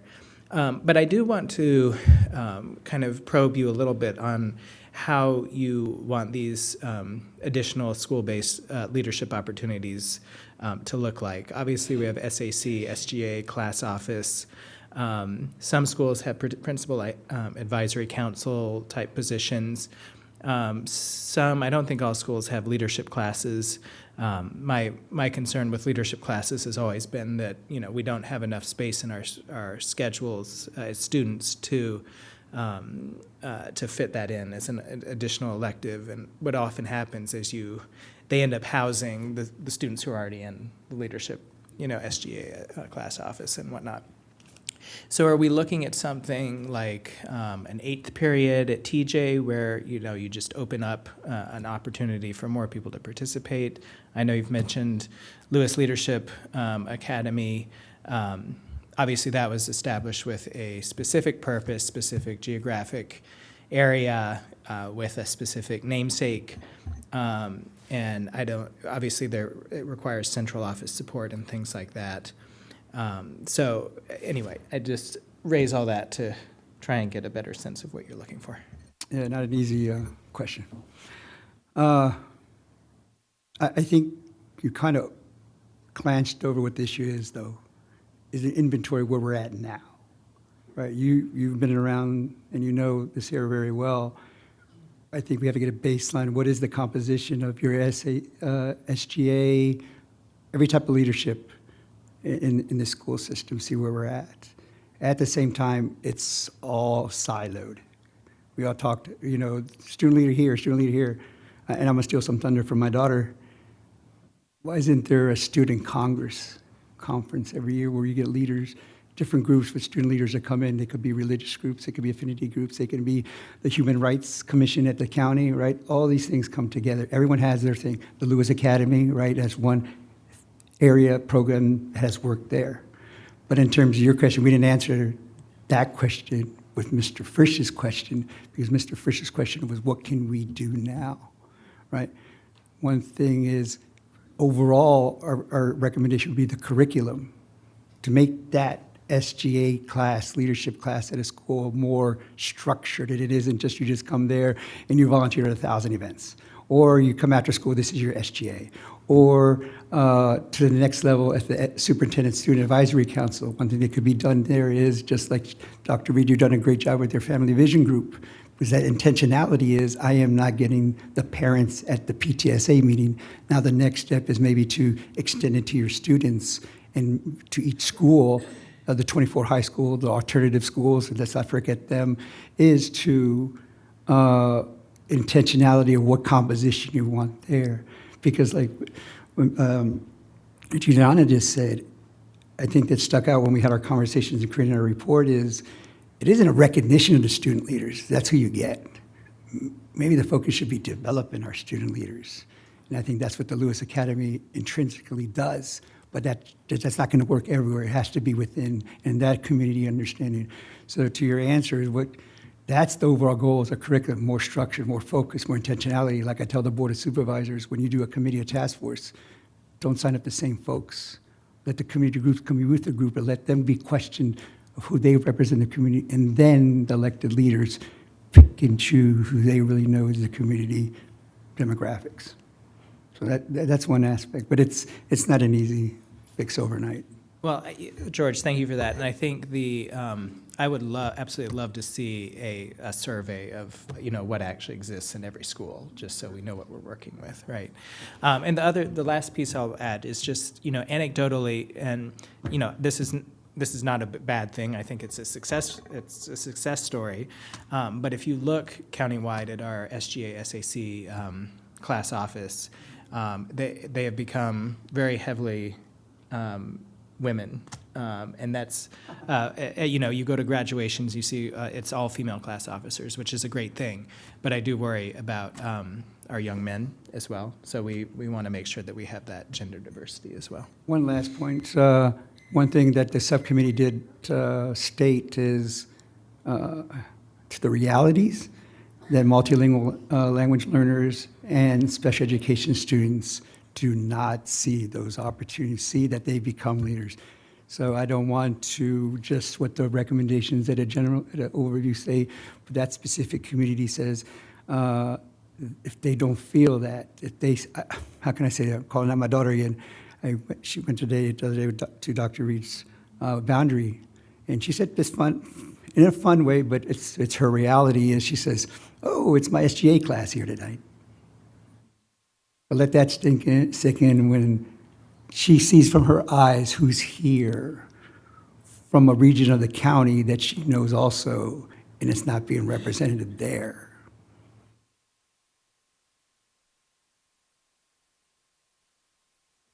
I would like to take us back to the recommendation. The first one really speaks to the lack of data. You cannot find your data points if you don't have a framework. And a framework at this stage can be very, like, you know, light and I would say forgiving, and then gradually as the process refines and we get more data, then we can do a little more targeting, and then we can really zone in through the years. But for a starting point, it was really surprising not to find any data. And from my world, when you have no data, it speaks volume to what you're missing. So it's actually louder in our perspective. And we got very excited throughout this effort, but we're lucky to already have a model that we can loosely pick from and create that framework and see what the key points, which are the key points we can start collecting data from and build and grow our students with. Thank you. Ms. Dixit?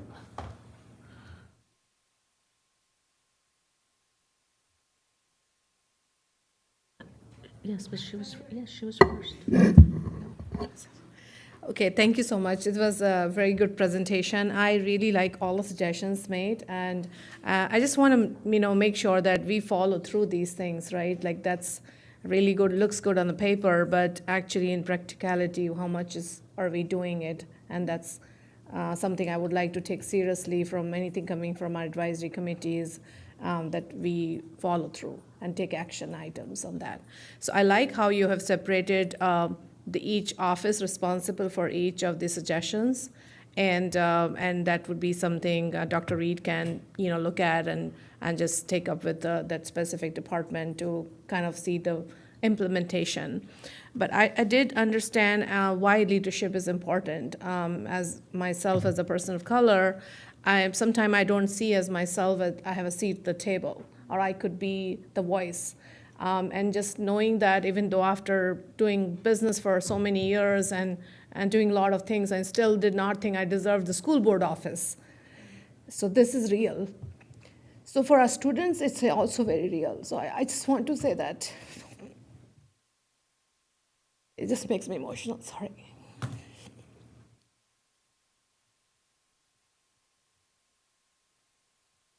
Okay, well, we'll take a break for Ms. Dixit and Ms. Rachna, I'm sorry, Ms. Sizemore, followed by Mr. Moon.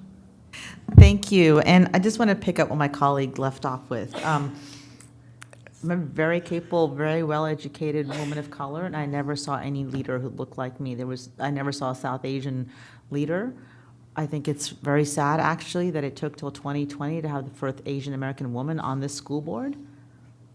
And that was me, and now we're the second. Like, I think it's a really sad statement, in our county, and I think it's a, so I'm just gonna put that out there, and I think that what Ms. Dixit was bringing up, there's an empowerment, and there's a you belong here part of that, when you're teaching leadership, right? I think it's even stepping back and saying, we're going to teach you how to be a leader, but we're also going to show from day one that we believe you all are leaders and should be leaders. And because if you don't see yourself reflected, right? I will tell you, I learned that I could do this in 5th grade, but I was never encouraged after that when my teacher had a Save the Whales campaign. Seriously, and we all wrote letters, and I remember thinking, wow, I didn't know I could save a whale. Right? But like, that's a little bit of empowerment of like, you can do something, but it's then never said you should go run or you should go be a leader because it's just not seen. And so I think that's a really important point. So I want to make a couple points around, I love your idea of the Lewis Academy, right? But also what can we do now? So the first thought that kind of came to my mind is middle school. Right, because Mr. McElveen's right, there's a lot of pressure on classes in the high school level, but middle school seems like the perfect breeding ground for that leadership, right? They're learning to be teens and young adults anyway, because they're making that transition from elementary to middle school. We have a middle school after-school program for at least another year, and I think that would be a great place to embed, we've talked about speech and debate, right, but a great place to embed leadership empowerment, leadership skills, how to be a leader, so then when they're going into high school, they've already kind of been exposed to that. And we have 8th grade civics, and what a great unit or section of 8th grade civics to talk about how to be a leader, talk about seeing yourself reflected in your leaders and all the things. So if you had like, you know, a multi-pronged at middle school as a starting point, I'm not saying it's an ending point, between the after-school program and the civics class, I think that's where I would recommend putting our efforts around this prong. Not that there aren't other places, of course, but I think as a starting point, that's what I would love to see. I agree with you, the SGA class. In fact, at some schools, they almost tell you can't be an SGA if you're not in the leadership class, which I think is really problematic for students who, for whatever reason, may not have an extra class period. Our special ed students or multilingual students, right? That's a huge barrier when they are taking other classes or maybe not encouraged to be in that class. I don't think it should be a barrier to being an SGA by having to take a class. I think that's a real problem, to be perfectly honest. I'm not saying the class isn't good, but that barrier should not be there. So those are the two things. I have more, but anyway, give it just my last 10 seconds. I really appreciate all your hard work and your time. Thank you for this report. I can quickly comment. Ms. Dixon, how you feel? I think Ryan and Mr. Moon have known me for a while. I get emotional. What I found this year out of our subcommittees, a theme of our students saying, where do we see ourselves as leaders? And the adults saying on the staff side, how can I get up here? There's no program. And if you do a program, other parts of society says, why are we creating a separate thing for them? And then, the times that we're in, we demolish those things. I'm speaking nothing new here to you, Mr. Moon, right? You've advocated for this. Asking every year or so, the numbers. It's just about numbers. Right, it's also people. So when you see a students now, current student feeling that, and you see a staff feeling that, that's our society right now. That's just the realities. On a personal note, when I first started here, who do you think I looked to talk to? Maybe Mrs. Hone. There is no Hispanic. When I advocated for the Board of Supervisors for so many years, who did I turn to? Miss Kathy Hutchins, because that was the only thing I could outreach to.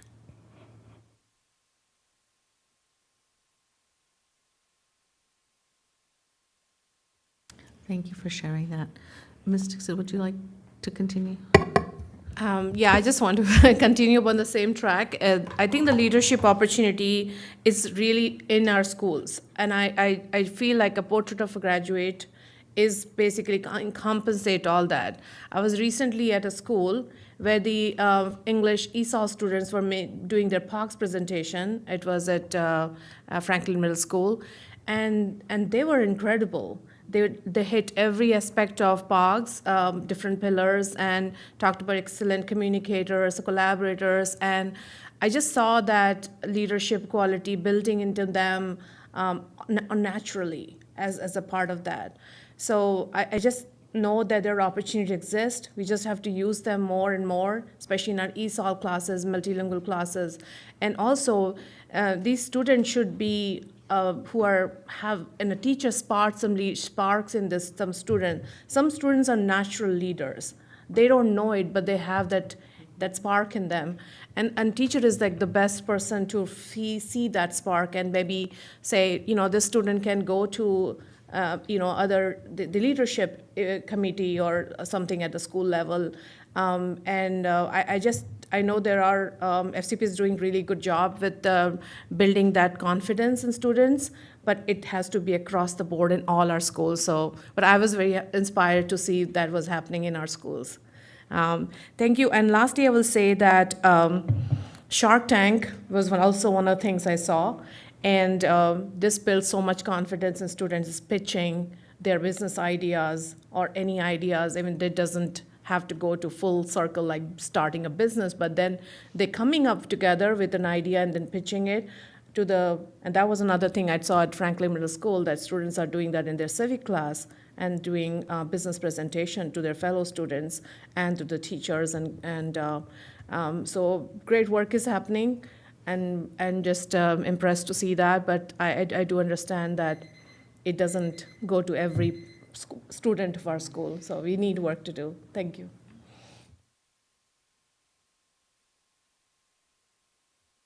Like, speaking here, we all realize that, there's a lot of leaders, but the ones we see are the ones that are able to take that leap and speak out and show it. So when you mention, at the middle school, the opportunity to give them the opportunity to learn how to speak up, to understand that, hey, you have an accent, but you can still be heard, because that is what refrains a lot of folks from, when you hear leadership, you will be speaking, representing, being in front of people, and that is the piece they shut down each and every time, because they feel they look funny, they speak funny. And that is why the SEL data was so crucial.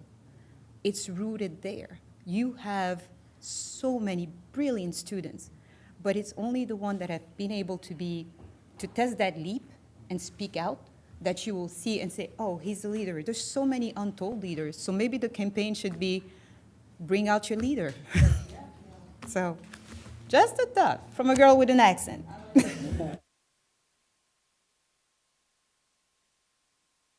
Thank you for that. Mr. Moon? Thank you. And I do not want to get emotional. Mr. Becerra, you and I go back many years, quarter century.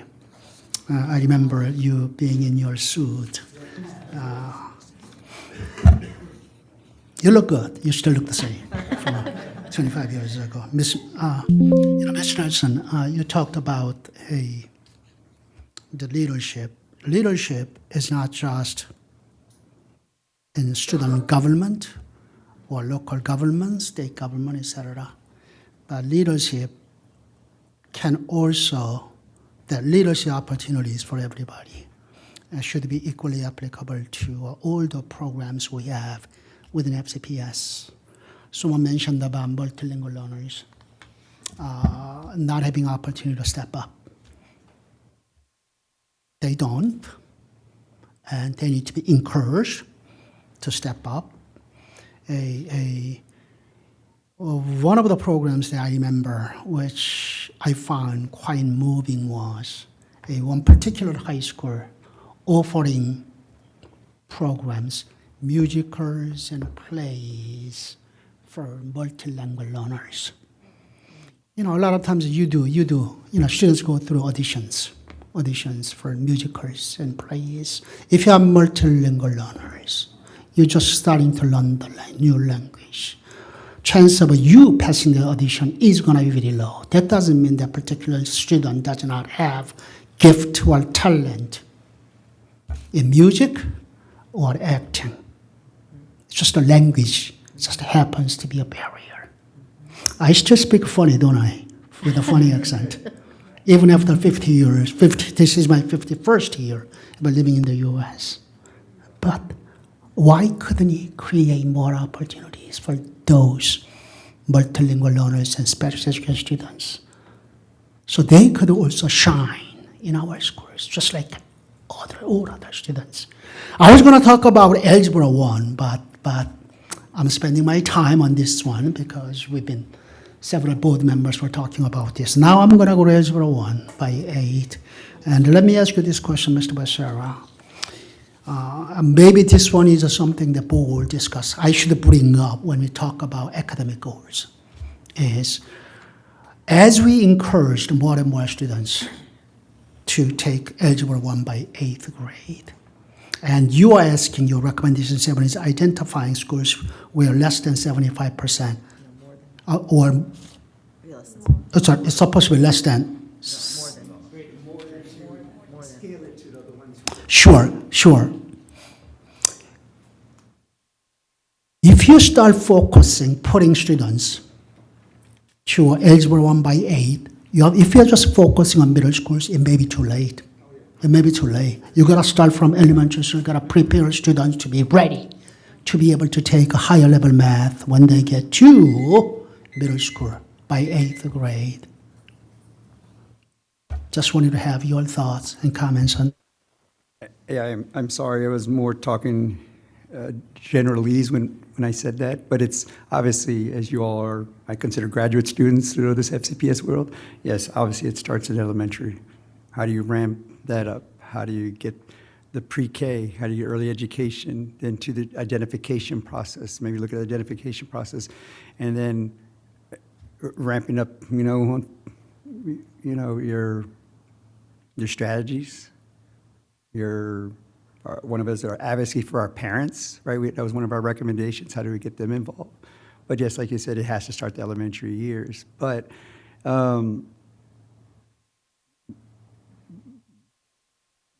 that's where the analysis come. I can give you the example of Walt Whitman, right? We were there the other day, and he mentioned the participation rate, right?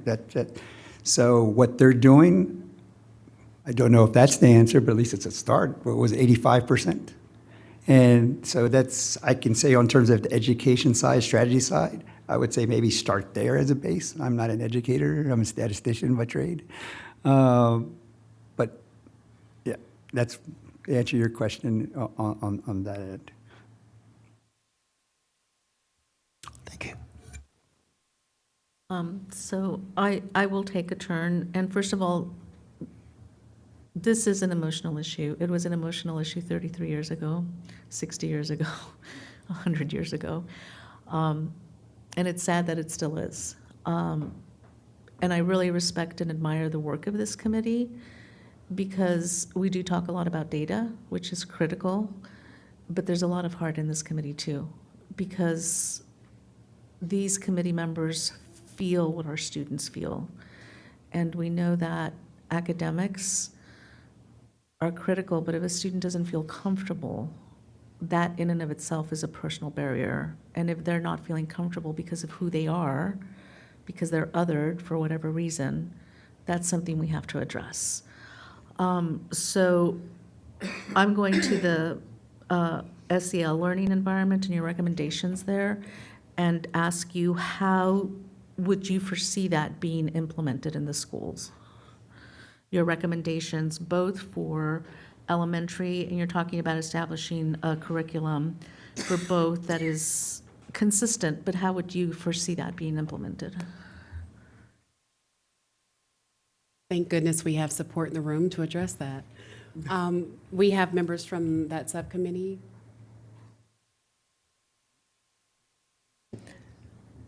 And you can step up to a mic. For Pillar A.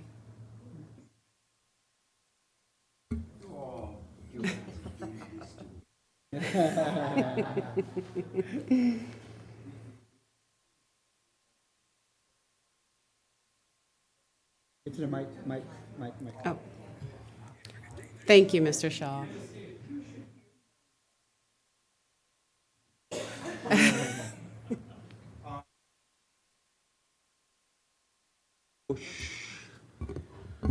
I'm going to fumble through this because this means, so I'm going to say we owe you a little bit more granularity on this. But we started with, having the curriculum. That's what we ask for.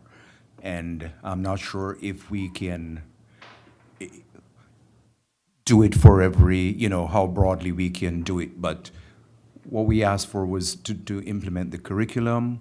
Once we have implemented the curriculum, we asked that we develop the metrics to track. And I'm hoping I'm answering, you know, your question.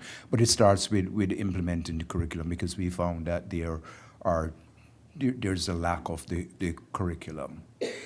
So I hope I'm on point with what you ask. But I'm going to take, we owe you more, because Jason is our subject matter expert. I came on this committee to learn from them. The others I knew, but this one, but what they have forgotten, I am still trying to learn. But start with the curriculum and, you know, track it as we implement and so on, see how it's. To add to Bob, Ms. St. John County, oh, my fault. Yeah, go ahead.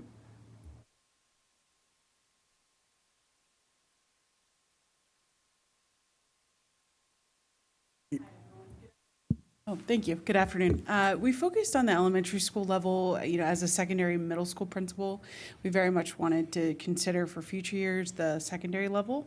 But principal concerns from middle school and from high school is fitting it in time-wise. We already feel like there's such great commitments, and we're finding it really difficult to get through that cell time and, you know, the constraints that we have. So we said, okay, let's focus on a stronger foundation at the elementary school levels now, but we definitely want to consider in future years in the committee of looking at middle school and high school. And we recognize as growth points.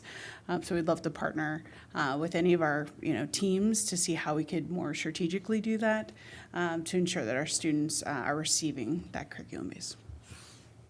To add to that also is, another reason they put the recommendation is, I think this is nothing new to you all as a body. Now it's a matter of fact of choosing it and moving forward. But from our understanding, the choosing part is the one that's being debated, right? So this is more of a recommendation. This is we would prefer to move on in the system. And on top of that, Monica had said, is we also met with Mr. Mukai this year. Right, we asked Dr. Ponce, to meet the new principal at TJ and to see, just to get a sense in a relationship that MSAOC has done for several principals for what that school represents. But one other thing he said, and it just doesn't pertain to the elementary, but this is where we get into the high school end, is their students not feeling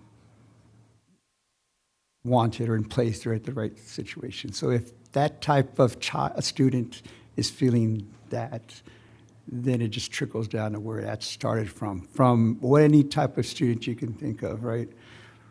Because if you're using that school as a symbol, they're also having the issues of belonging at that school.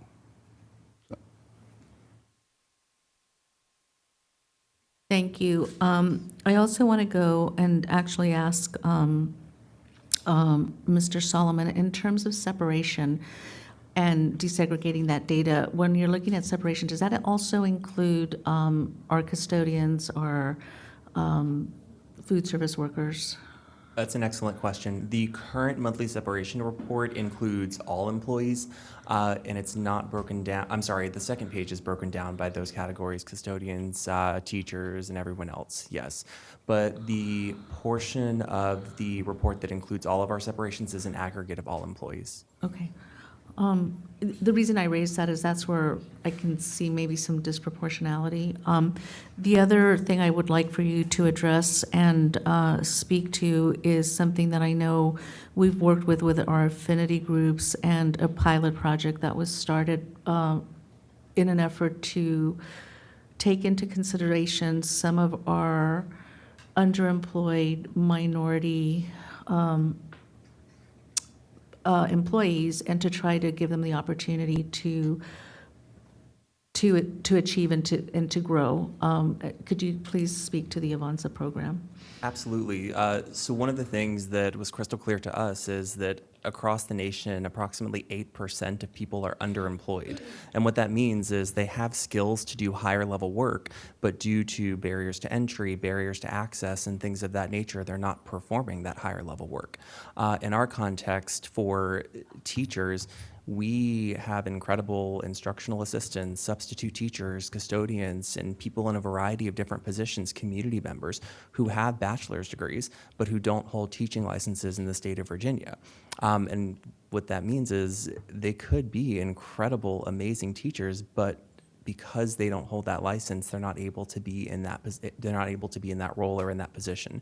So we actually are working to pay for, and we are paying for 100 underemployed staff members and community members to obtain licensure through iTeach, an alternative route to licensure, so that they're able to move from that underemployed status, again, as an instructional assistant, a substitute teacher, custodian, community member, whatever the case is, to a full-time classroom teaching position for the 25-26 school year. And in addition to that, we've also explored a ton of other alternative pathways that give people access to the profession and really remove those barriers so that people have an opportunity to obtain licensure. Some of those include the one-year local eligibility license, which in the state of Virginia, the superintendent and board chair have the authority to sign. And essentially what that means is for somebody who holds a bachelor's degree, who's interested in teaching, who's demonstrated a history and a track record of success working with students, but once again, doesn't hold that Virginia teaching license and needs time to obtain licensure, they have the ability to do so. They have the ability to teach for 1 year within compliance within Virginia while they're working on obtaining licensure requirements. Thank you. I know it's a pilot program, but, you know, based on the conversation that we've had here, I would really be interested in, as you move forward, collecting the data of the people participating in the program. And I'm just speaking from personal experience that I've worked in schools where there have been IAs or custodians that actually not only have teaching licenses in their countries or masters or even PhDs, and they're overqualified, but because of a language barrier or because of not having a teacher's license in Virginia, they're not teaching. And so I really applaud this program because I've worked with amazing people that are being underutilized. And it's not only that they have the expertise in their country, they also have the cultural competency to reach our students. I'm not sure how well-known this pilot program is, but I really champion it, and I'd love to see the data of how the people that are involved, how we move them forward.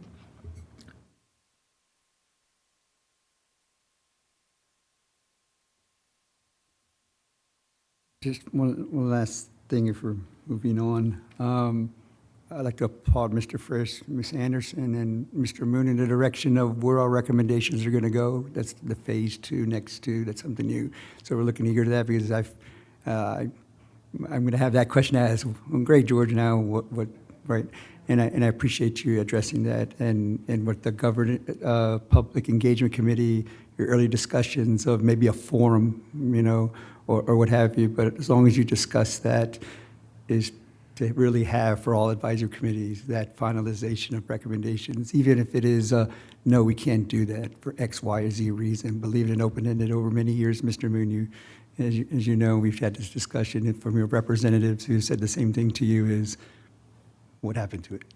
So I applaud you all for that next step. And also, too, as you're having that discussion as a board about the student representative to the school board, as we've had Wesley and others over the years, that discussion to minority, right, or in terms of representatives, it's hard to have one person as a student rep for a whole county. You have 3 at-large members representing a county, but you expect one student to represent the whole county. So just food for thought to expand it, and especially what harm does it do if they don't even have a vote?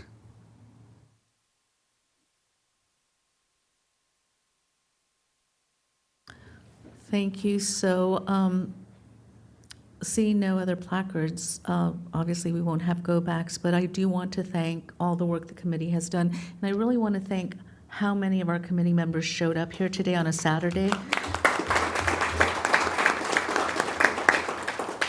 And of course, our staff. That shows the commitment that you have to our community.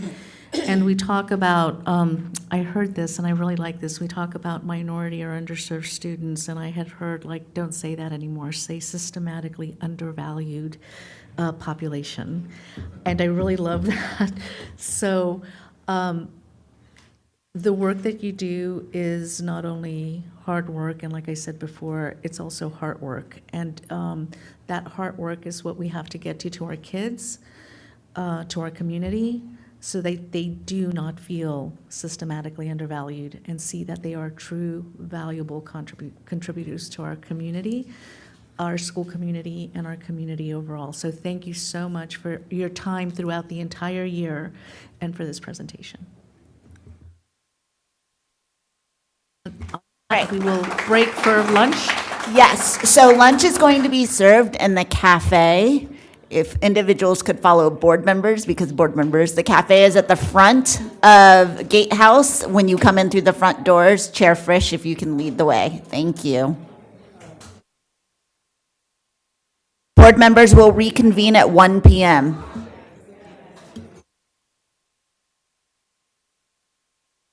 Board members, please return to your seats.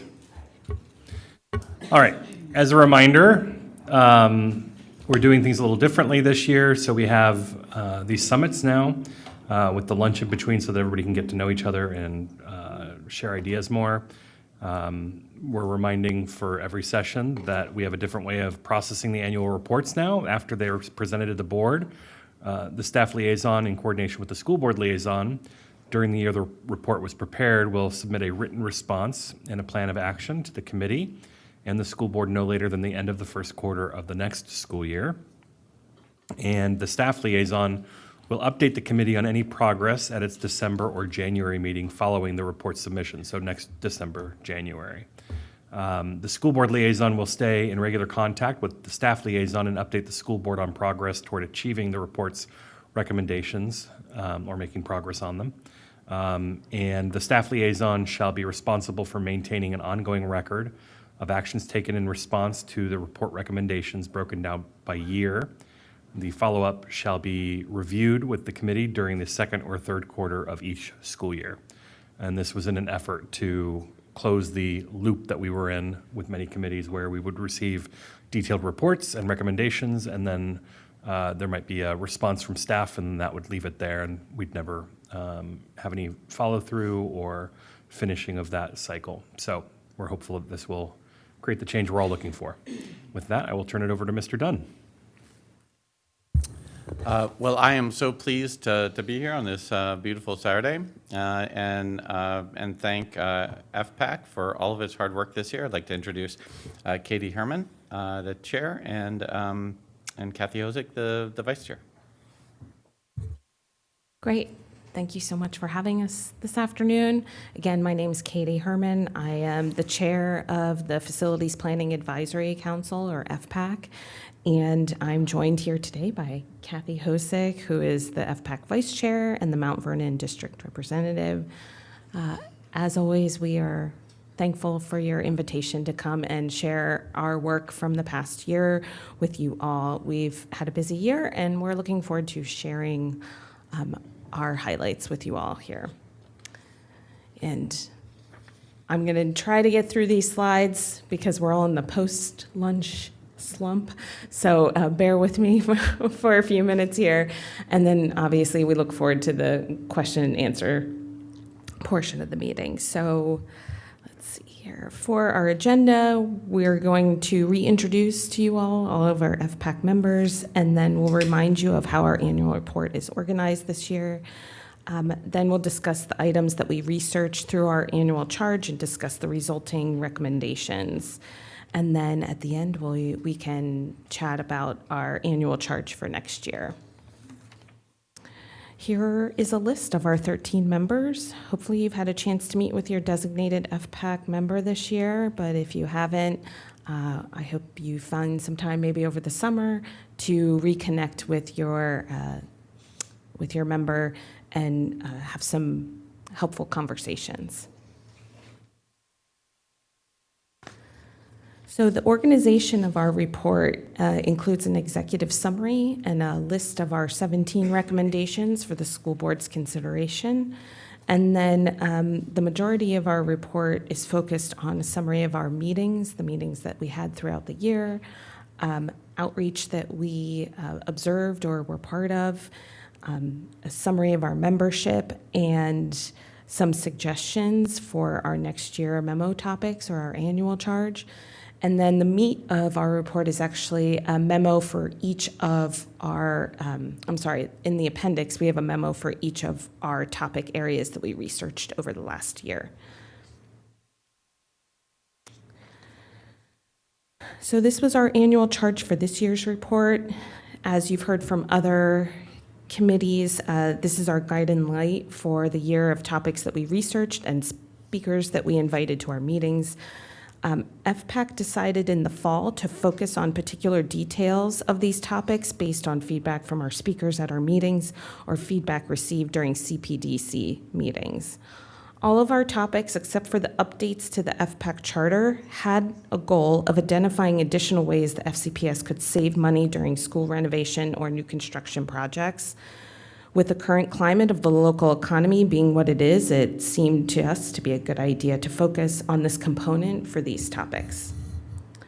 For the next few slides, I've listed the recommendations that FPAC has for the school board for our topic areas, but I'm not going to read through them individually. However, I will summarize them each for each slide. So for our first memo topic was actually a revisioning of portions of our FPAC charter. So this item was identified by FPAC at the end of last year. When we were here this time last year, the concept behind this was a realization that FPAC could better serve the school board by delivering recommendations and information in different intervals in order to be more responsive, which we felt would be better than us holding information until the end of the year to share with the school board. Providing various memos to the school board throughout the school year can provide more up-to-date information regarding topics that are current and of interest to the school board. So FPAC also took the opportunity to review the list of matters within the purview of FPAC for study in the charter, which was also discussed across several FPAC meetings. And FPAC finalized the proposed edits to the charter in February for the board's consideration. After a recent governance committee meeting in the spring, FPAC was instructed that we should migrate from having two separate documents, a charter and bylaws, to just a set of bylaws. So FPAC plans to transfer the proposed information in the memo included in our report to the charter, from the charter to the bylaws in this upcoming fall. So another memo topic we had was the construction of cost reduction strategies. So we tackled this topic with a premise of that the existing school board policy 8258 recommends a 20 to 25 year cycle of major renovations. This aligns with industry best practices and is consistent with FPAC recommendations. As the bonds supplied funds remain static and construction costs continue to increase, both due to market increases and how construction projects are planned and executed, the current time between major renovations has increased to 41 years. This creates significant pressure to reduce the cost of school construction with the goal of complying with policy 8528 and providing the world-class schools that FCPS strives for. With almost 200 schools, FCPS essentially needs to renovate 10 schools per year in order to keep up with policy 8258, with construction costs needing to be reduced by at least $30 million per project. With all of this information in mind, FPAC focused our research on the possible renovation strategies that could help achieve this reduction. They are listed here on this slide, related to prioritizing boundary adjustments, and a pilot to consider a few approaches for swing spaces that could help save money and time. Our next memo topic item comes from some direction from back in January when CPDC requested that FPAC prepare a memo to provide additional analysis and input to the school board due to the newness of FCPS's interest in the complexity of P3 alternative construction finance methods. prior to making a decision by the board on this topic. So FPAC was asked to review a cost-benefit analysis study that was prepared by an outside consultant, and then also staff's response. And FPAC found that the P3 study provided an excellent springboard to further staff and the school board work on the use of P3s as an additional tool to address items like the length of school renovation timelines and the growing backlog of capital maintenance needs during a time of increasing construction and financing costs. Like staff's finding in this study, FPAC sees that the P3 study as only a starting point and notes significant resources must be invested up front to fully explore multiple facets of P3s prior to moving forward with this financing mechanism. For our memo, we grouped our recommendations into 3 buckets: near-term, intermediate, and long-term recommendation actions. The first 2 recommendations on the screen are recommended to occur within the first 6 months of an agreement to start going down the path of a P3 procurement process. Items 3 and 4 are intermediate actions, which can be done within 1 year. And then items 5 and 6 on the screen are recommended actions for beyond 1 year in the future. Our memo also includes many more details on interim actions that could be taken to achieve what you're seeing on the slide 1 through 6 there. Another memo topic we had was focusing on proposed changes to the FCPS policy 8240 regarding construction maintenance services, bids, contracts, bonds, and conflict of interest. This topic was of interest to FPAC because of the other related discussions and the research ongoing related to P3 procurement and the other construction cost reduction strategies. Our 2 recommendations for this policy are that FPAC have an opportunity to review the red line version of the policy and provide input to it, and if this is of interest to the board. We also recommend that FPAC hire a consultant that could help assist with developing new procurement processes and strategies for implementation. All righty.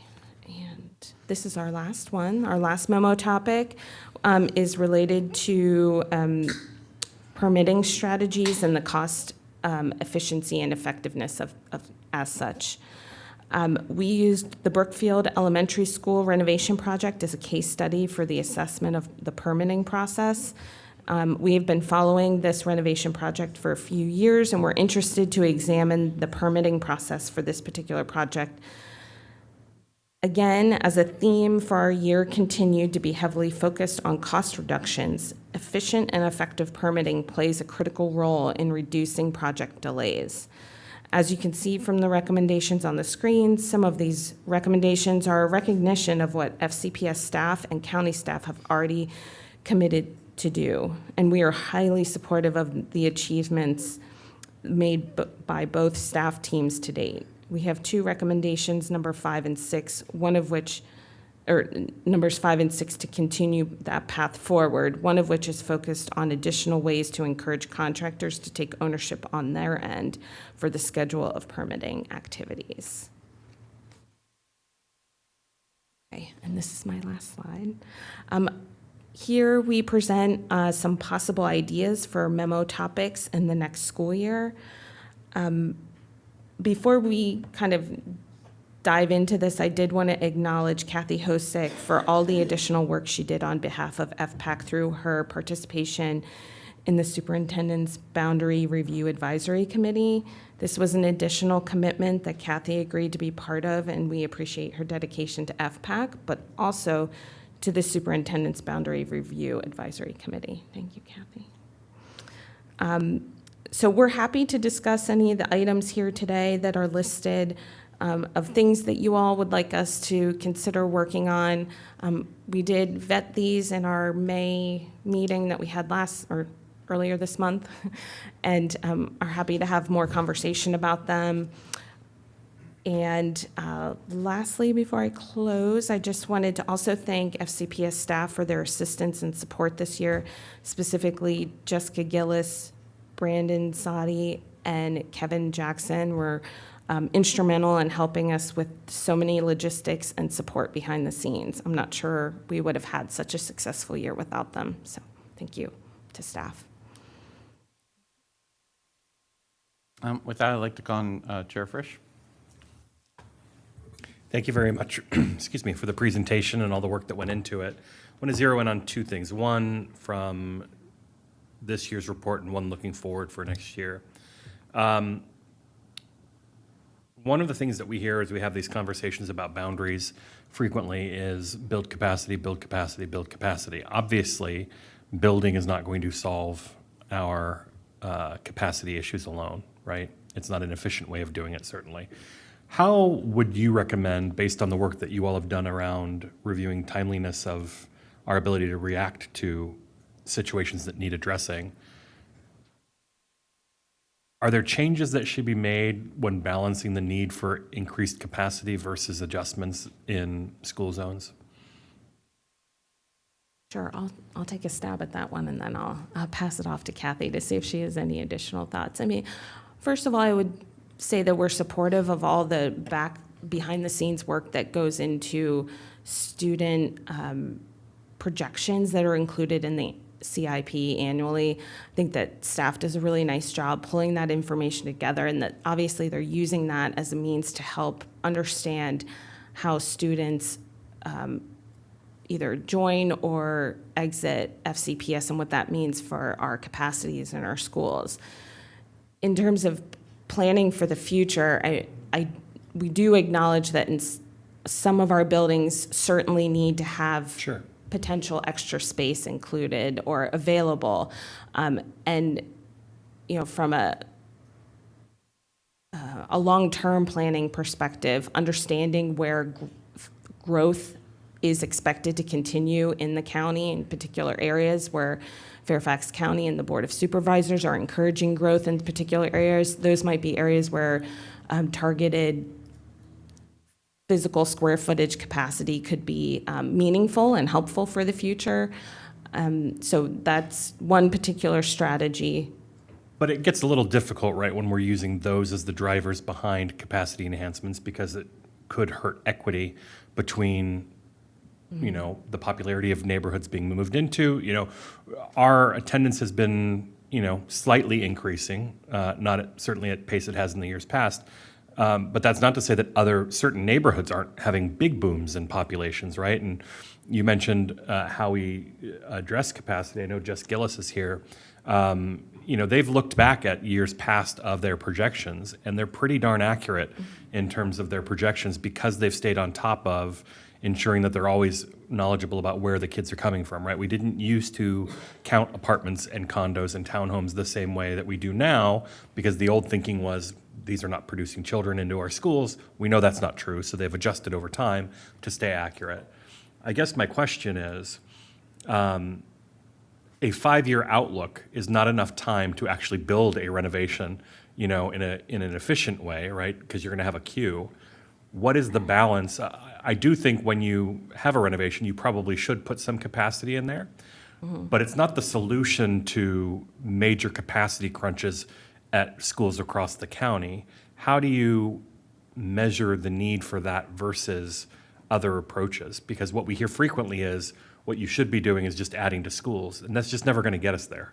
Right, yeah, and so we acknowledge that in our memo, which is attachment number 2 for cost construction reduction strategies, where we actually recommend boundary adjustments are a means to hopefully right-sizing student population and capacity to the size of the building, that could definitely be a prioritized driver moving forward. And to your point, we haven't looked down in the details of what you're asking regarding, but would be happy to have future conversations about that or add that to a potential list of memo topics for next year. I don't know if Kathy had anything to. I just have one thing to add. The reason why I have been focused on the boundaries for so long, for instance, the Mount Vernon region has had most of the schools renovated to the current capacity that they are. The boundaries haven't been looked at in our region really in 40 years. So were those kids even at the right school when we built them to keep them there? So I'm a little saddened that I feel like we're a little behind on that, just because, and I don't know, other areas of the county might also have that piece. And if there's a certain school that's maybe under, I feel like programming, which is not FPAC's purview, but could, you know, like, do we put a program here that will naturally pull people in? I think that's something to look at too, and I don't know that that's something FPAC would do, but I feel like that's another piece of the puzzle. Sure. Right. And it can also create weird things down the road where, okay, now this school is super over capacity because we have a program there. So you never know what you're stepping into. I do have a question about the future. I had a great conversation with my FPAC rep, Priyaswamy, about virtual power plants. And when I think about our lack of funding as a school system, one of the things that becomes more difficult is achieving our JET goals, because while it does save us money, we've saved $100 million over the last 15 years because of our environmental work. It costs sometimes more upfront to make that progress. And as I understand it, virtual power plants could play an important component in our ability to reach those goals in the future. I wonder if you could explain for folks who are not familiar with, you know, the bigger picture about what that would mean for us and why it's worth exploring next year. Well, I mean, Priya is certainly a member on our FPAC committee that has a lot more specialized experience and knowledge in that, in this concept. So we have talked about it as a potential item. It's an item that is up for board consideration. We did not discuss it as a group in much detail over the past year. You know, we were focused on our current annual charge. But it is certainly something that's on the list for consideration and does have the potential that, you know, if done correctly with some upfront investment, could provide FCPS some cost savings down the road. And it could fit very neatly into the JET goals that we've already approved and adopted as a school system. So I very much encourage at least some look at that, knowing that it may be a couple years before we're able to make steps or strides in that direction, but it's nonetheless very important and would have a big impact on all of our facilities. So I appreciate all of the work that's gone into this year's report and the forward-looking nature of the work that's being done for next year. Seeing no other placards, I'll take a turn. So I think there on the list of possible topics for next year is a CIP process between FCPS and Fairfax County. Does that include potential exploration of co-location of facilities? Because that's something other places do quite a bit of, but you know, we tend to build separately, and that can mean we're building twice rather than building once, and you know, bearing all the costs ourselves rather than sharing costs with the county, or frankly even with the state if the state has any interest in building particular facilities in our area. Sure, I can speak to that. I do know that when we're talking about building new builds, the county is very adamant about not doing a single-use building. Like when they do, the new police station in Lorton also has an animal shelter. Like it's a dual-use building. I've often wondered why the schools and the county don't partner more on that, because I feel like especially with like a SAC or a childcare issue, and I know the Lorton Community Center also has some SAC spaces there, so I would love for FPAC to look at that. I also know that I believe there is some kind of joint CIP conversation happening. Chairman McKay told me that he and Chair Frisch are maybe making some meetings and to make that happen. And I, as an FPAC member, would love to support that work. So if you want to advise us on how we can help with that. But yeah, to your point, I do agree. I think just in the future, making spaces, the schools are already used almost 24/7, right? They have all this community use. And how do we get the county to own the part that's the community use more, right? And I feel like that's an avenue, which is also maybe one of our topics, the community use piece, right? So I would love to investigate that more.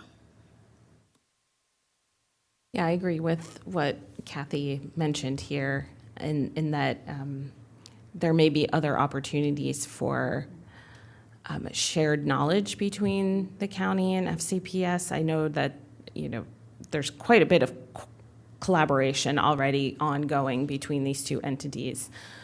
but just, sharing lessons learned about procurement processes, working together on projects may allow for some cost savings also down the road of only having to procure one type of contract for a project as compared to doing it at a separate, having separate projects. And so. I know that FCPS is already making very good progress on implementing new procurement methodologies like design build and construction management at risk, and FPAC has done some important work in that respect in the past year or two. But I know we're doing a facilities condition assessment, which will take probably another 18 months to be completed. But in the meantime, it might be interesting to explore the first bullet on your list, looking at other school divisions for what they do for infrastructure backlogs and deferred maintenance backlogs, and how we can address those most effectively, perhaps in concert with third parties. For example, virtual power plants, you often partner with third parties who come in and kind of manage that, bring in investment dollars, and reap savings by or earn their money by the savings that you accumulate. So in a similar sense, maybe there are third parties out there who help with deferred maintenance or infrastructure backlogs, and how we can deal with that in the most cost-effective manner. Just my 2 cents. I see Ms. Sizemore-Heiser. Thank you, and sorry about that. Should learn to move it before I turn it on. Thank you again for all your hard work and this and your long dedication to FPAC. I know we've talked several times and we've talked a little bit too, so I really appreciate this, and I appreciate, we're at this tipping point with our facilities, which I know you've been raising for a long time with funding and just the realities where the bond dollars go, the cost of construction. So I know it's been appreciated to have FPAC, talk about some of the different design and build methodologies, so we can sort of look, try to diversify what we're doing as well. A couple things that it would be great to kind of see, as I've gone out to the community and talked to the community, I've shared some of the statistics that came up during our CIP, in terms of how much per square foot we spend on facilities, what the amount of our deferred maintenance is, things like that. I think it might be helpful, perhaps as we're at this tipping point, and especially as we're in this boundary review work, to have maybe FPAC do a state of facilities or reality of facilities kind of report, right? Because I think Mr. Frisch was perhaps kind of alluding to this, and I don't want to put words in your mouth, right? But to help the community understand that, we can't build our way out of the realities of facilities, right? And we can certainly look, and we should, and we are in the process of looking at a variety of construction methodologies and procurement methodologies to be as effective and efficient and as possible. But I think we in this room understand the realities, but I'm not sure how well our community does. And so when it comes to the bond being passed, right, or understanding why the boundary review is the point that I've been talking about in community meetings, but I wonder, as we're looking at these procurement methodologies, for example, swing spaces, it kind of hit me with swing spaces in the recommendations, kind of leaped, the way it came across to me, leaped past the pros and cons of swing spaces and went to how can we do swing spaces, right? But I think from a parent perspective, if we're looking at a swing space that may not be close to where my kid's school is, that may come across as very negative, right? And so I always think, like, how do we get community buy-in for some of these difficult things we're doing? So before we go to the how can we look at swing spaces, I think we need to have a pros and cons of swing spaces, right? And then a how-to, because we've got to, we are public servants in charge of public funds. We've got to make sure our public is understanding and brought along with us, or it could create a lot of unintended consequences. So I would love to see something in your report about pros and cons of swing spaces in terms of the impact on education and on communities, right? Especially we have communities where there may be more walkers to school, and it may actually have a significant impact on those communities, or childcare. So I think from a design and build perspective, or from a construction timeline perspective, swing spaces can make sense, but from an overall school experience perspective, I think that needs to be taken into account. So that's something I wanted to lift up of, and I'll go back if I can finish my sentence. I think getting a state of reality of facilities to help us get that community buy-in would be really helpful to us.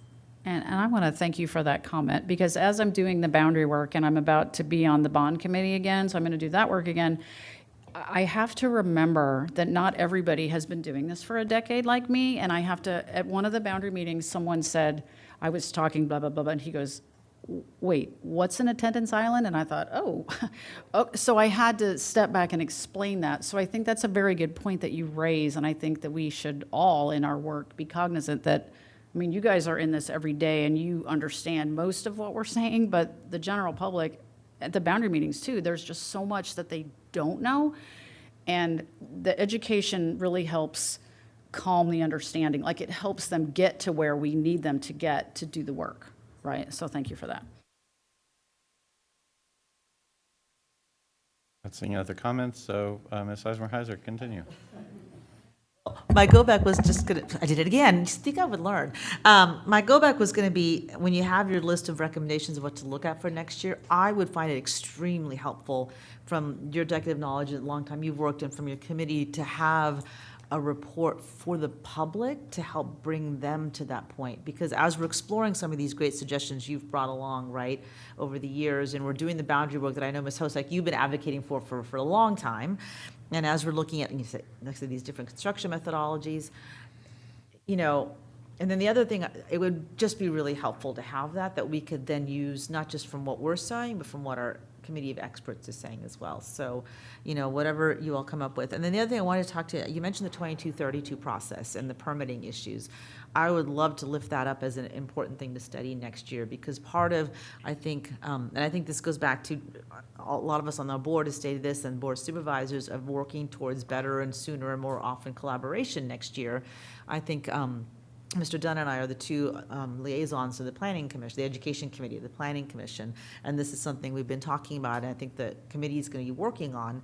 But I think building understanding on both our boards and the community of, while we want to make sure we maintain the integrity of the permitting process, right, so that they can make sure that they're actually doing the work they're supposed to do to issue the permits, the impact it may have in the unique position schools are, right? Like, we're not a new entity coming in to build something, right?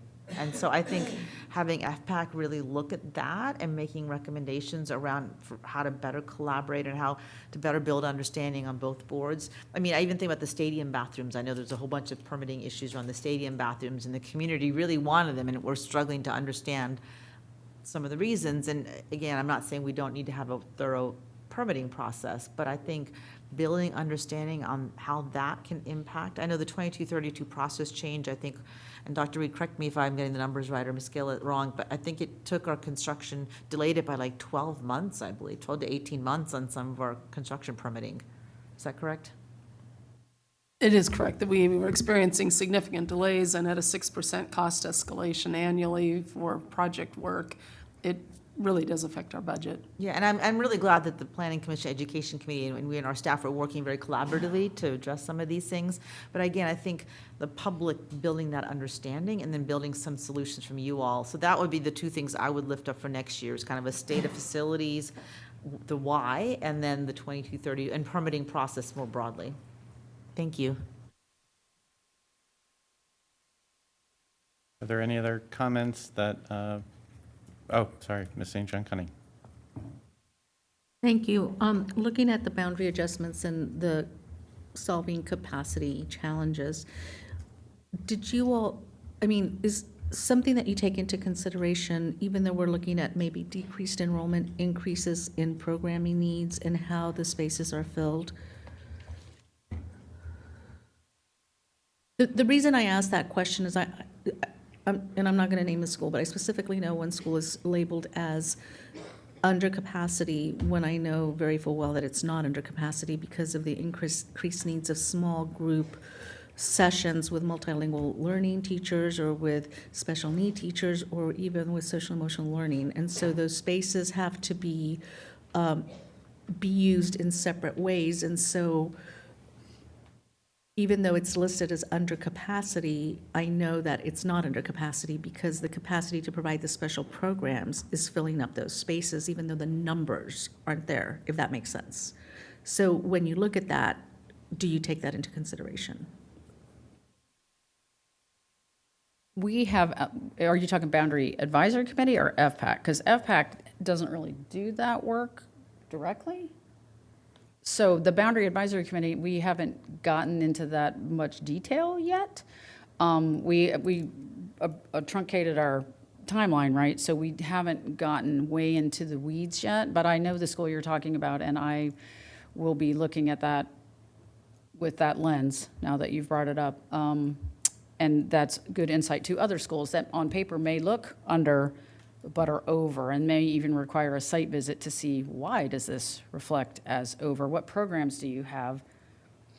And Right, that- because when we're right. looking at building and remodeling and how the spaces are being used, again, going back to what Ms. Sizemore-Heiser was saying, I think we have to educate the public as to how the spaces are being used. And so it may look like we have a lower number of students here, but we have a higher number of students that are receiving multilingual services, or they're receiving special education, or there are some schools that are now creating calming rooms. And so that quote-unquote calming room can look like a classroom, but is, because of the population, is being used for something else. That is just as important. And that's the point that I was trying to get to. Right. That when we look at the spaces, we reflect how they actually are being used. And that could be a school-by-school basis. It's not the same across the school. Okay, thanks for that comment.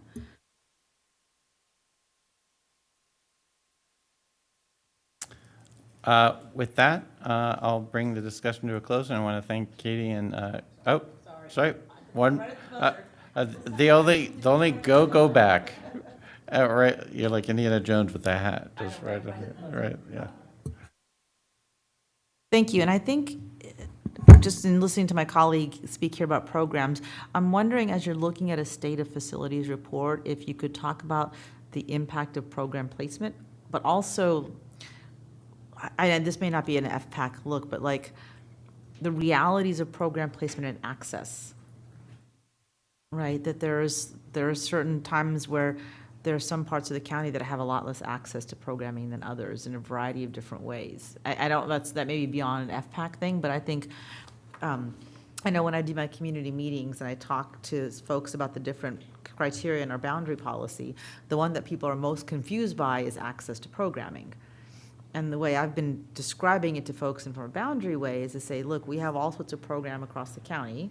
We want to make sure that students from across the county can access these programs in a way that's as close to their home school or their pyramid, their community essentially as possible, especially for those programs that are needed, right? So I said, for example, you don't want to look at capacity of a school just based on the geography, and then leave out a student who might need a specialized special ed program or AAP or, you know, whatever, and then all of a sudden you're trying to place those programs, they're being sent 3, 4 to different pyramids or, you know, multiple schools down the road, and that's that access to programming piece. And that's actually something it's a question I have with our boundary consultant, is I haven't heard that piece in our current boundary work to make sure that the kids can stay in their pyramid. So for that connections and continuity, I haven't heard that being talked about. So something, I don't know how exactly that would work in your report, but I think it's important to mention that when we talk about community, it's for all students. And sending certain students out of their pyramid or away from their community has a huge impact for a long time. And that needs to be considered when we're looking at our facilities planning. So last thing I want to bring up, I promise, that's the last one. Maybe. Yeah, I mean, I will say that we can take a look at that again this fall in terms of our future draft of our bylaws, because right now our charter does say that the impact of program placement on capacity is within FPAC's purview, but that configurations of how those programs are being distributed is not part of something that FPAC has traditionally been asked to look at. So when we go back through the bylaws, we can take a further examination on that. I think I would look, I don't know if in this way I would interpret it is, I think I'm looking at more of an impact question. You okay? Then more of an impact question, right? The impact of, and then the impact of not being mindful about it. Like, I don't think looking at what programs in place, that seems to be more of a, instructional operational decision, but the impact of not being mindful about keeping that connection piece is where I would potentially look at it. But I think, but I'm looking at an impact perspective from you all, right? An impact statement of how they're done now that can help inform the work as we move forward. Thank you. Thank you. I'm watching Ms. Sizemore-Heiser to see if she reaches for a placard again. All right. With that, no further questions, and thank you, Katie and Kathy, for your time today.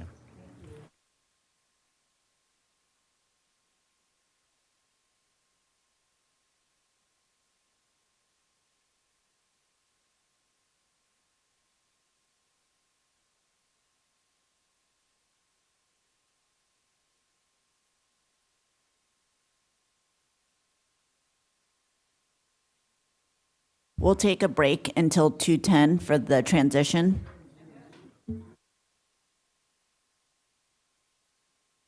All right, good afternoon and welcome back. This will be our last presentation for the day, Career and Technical Education. I'm going to go ahead and turn things over to Irv and Whitney, let them kick it off, and then we'll open the floor for questions. All right, there we are. So good afternoon. Thank you very much for inviting us. And we know we are standing between you and gardening or whatever else you might do on this Saturday. That's what I have to do, so I can't be long here. Or I could just take my time. Yeah, no, not a good idea. I'm Irv Varconi, current chair of Career and Technical Education Advisory Committee. And a pleasure to be here and share with you our recommendations and findings for this year. And together with me will be our director, coordinator for CT programs, Ms. Whitney Kedlich, Dr. Kedlich, and also Ms. Glazer as well for CCCR. So thank you both for being here. So I guess I get to move this. My vice chair, Christy Balbuena, unfortunately was unable to be here today, but she was certainly very much a part of us putting this together. So in collaboration with key stakeholders, we are here, as our committee chart shows, to ensure equitable awareness, access, and participation in all CT programs, to ensure greater awareness of career readiness options provided by CT programs, and with a new emphasis on exposure to virtual hybrid workplaces, workforce trends, and growing leadership skills. We'll be looking at changing that charge for the coming year, but this is the charge that we had this year.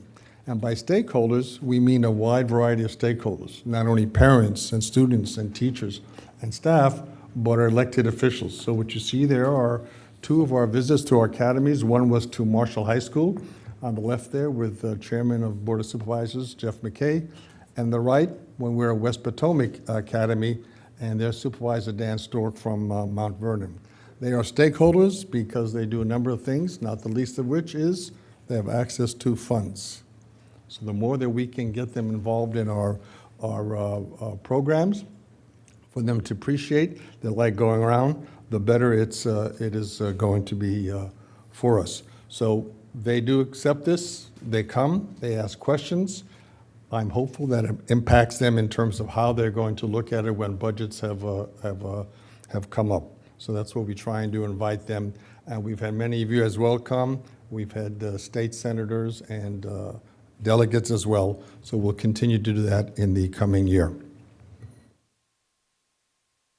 We have a wide list of committee members, some of whom were appointed by several of you here. And it's so important that each of you appoint a member because they serve as the eyes and ears for you. They're the ones that can tell us how you maybe want us to look at some projects, but they're also the ones to share with you what those outcomes are. So we hope that that is continuing during the year, as opposed to this being the first time that you might hear some of this. So we appreciate those of you that have appointed members. We also have a wide variety of business and industry representatives as well from different parts of the private and the nonprofit sector as well.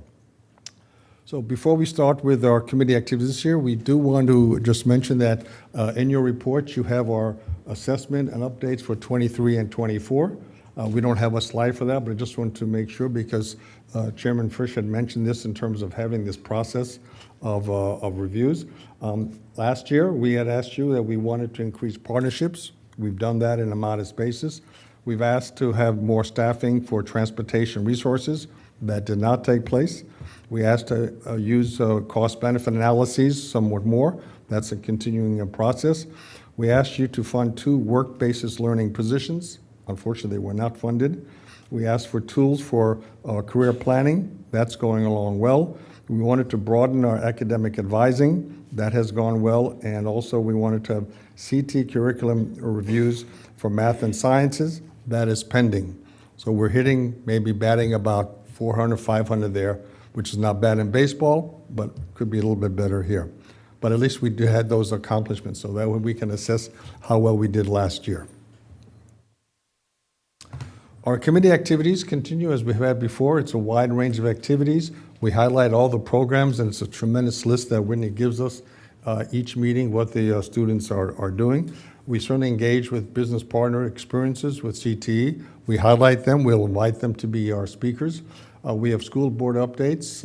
Ms. Dixit has been our liaison this year, and she or her staff have been able to update us on the school board and how it impacts us. As I mentioned, we've gone around to different academies to look at the various CT programs. And we discussed their new programs, new courses that will be coming up. Their process takes a while. We always wish it could be faster, but we try and do that and anticipate where some of the careers may be to try and match those with new courses.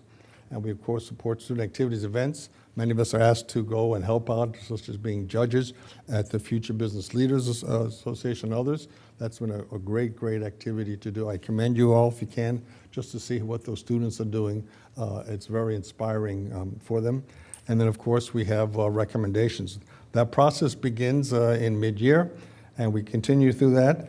This year, we scheduled an extra virtual meeting just so we could talk some more about that, because that is quite important to us.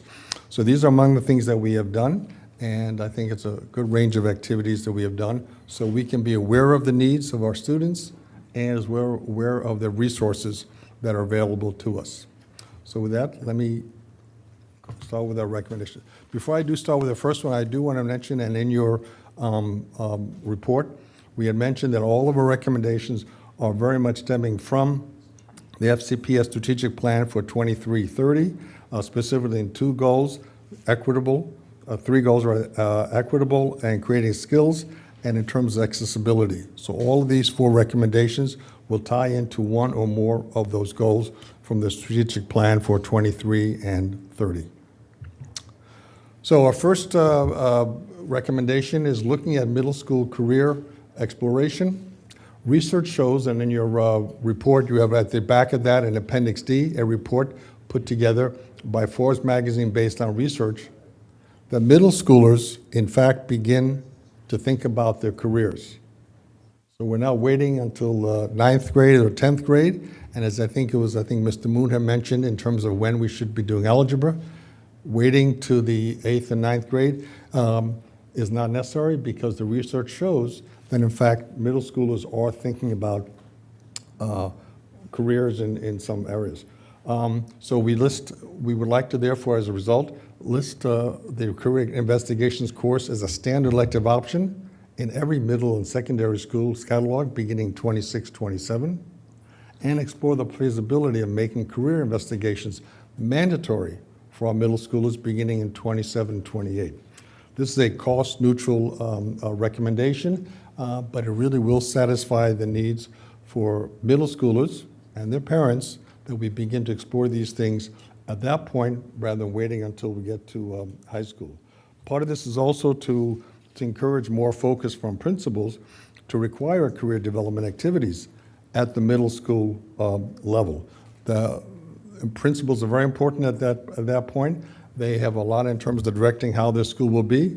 We would like this to become a priority so that their 6th graders, 7th and 8th graders will be able to look at these things, and this recommendation would, I think, enable that to take place. Last year we talked about supply and demand and being able to meet student demand. We have, I think, some 60,000 students who have taken one or more courses. That's approximately a third of the enrollment that you have. But they're not always in the right places. So what we would like to do is our recommendation to try and better meet student demand is to staff CT instructors in specific specialty programs, such as automotive, culinary, JR or ROTC, centrally and open space to these programs to nearby high schools to ensure more access to high demand classes. So examples may be is that if staffing is individual school based, you may have a resource allocated, but the program may not be there. How do we get that resource to be able to go to the right school? So this is also relatively cost neutral. There is some aspect here in terms of transportation of costs, but the idea is if there's a demand in a school, how can we meet that demand if in fact there is a position that is available elsewhere? So essentially we're recommending to move to central staffing for these programs. We certainly would like to have a feasibility study if we need to, but we can have that information available now that can utilize all the high schools beyond the academies for specialty programs as well to meet social student demand. Both of these, again, are trying to increase demand to meet the supply. I can speak for this personally in terms of my son, who went to Chantilly Culinary, and he was very fortunate to be able to get in there. How many students like him wanted that, but were unable to because we just couldn't staff those facilities properly. And by the way, he is certainly living the dream of culinary students, and he and his wife own their own business, a cafe and store up in Vermont, and he stays in touch with Chef Doubleday on a regular basis, was an instructor some 20 years ago.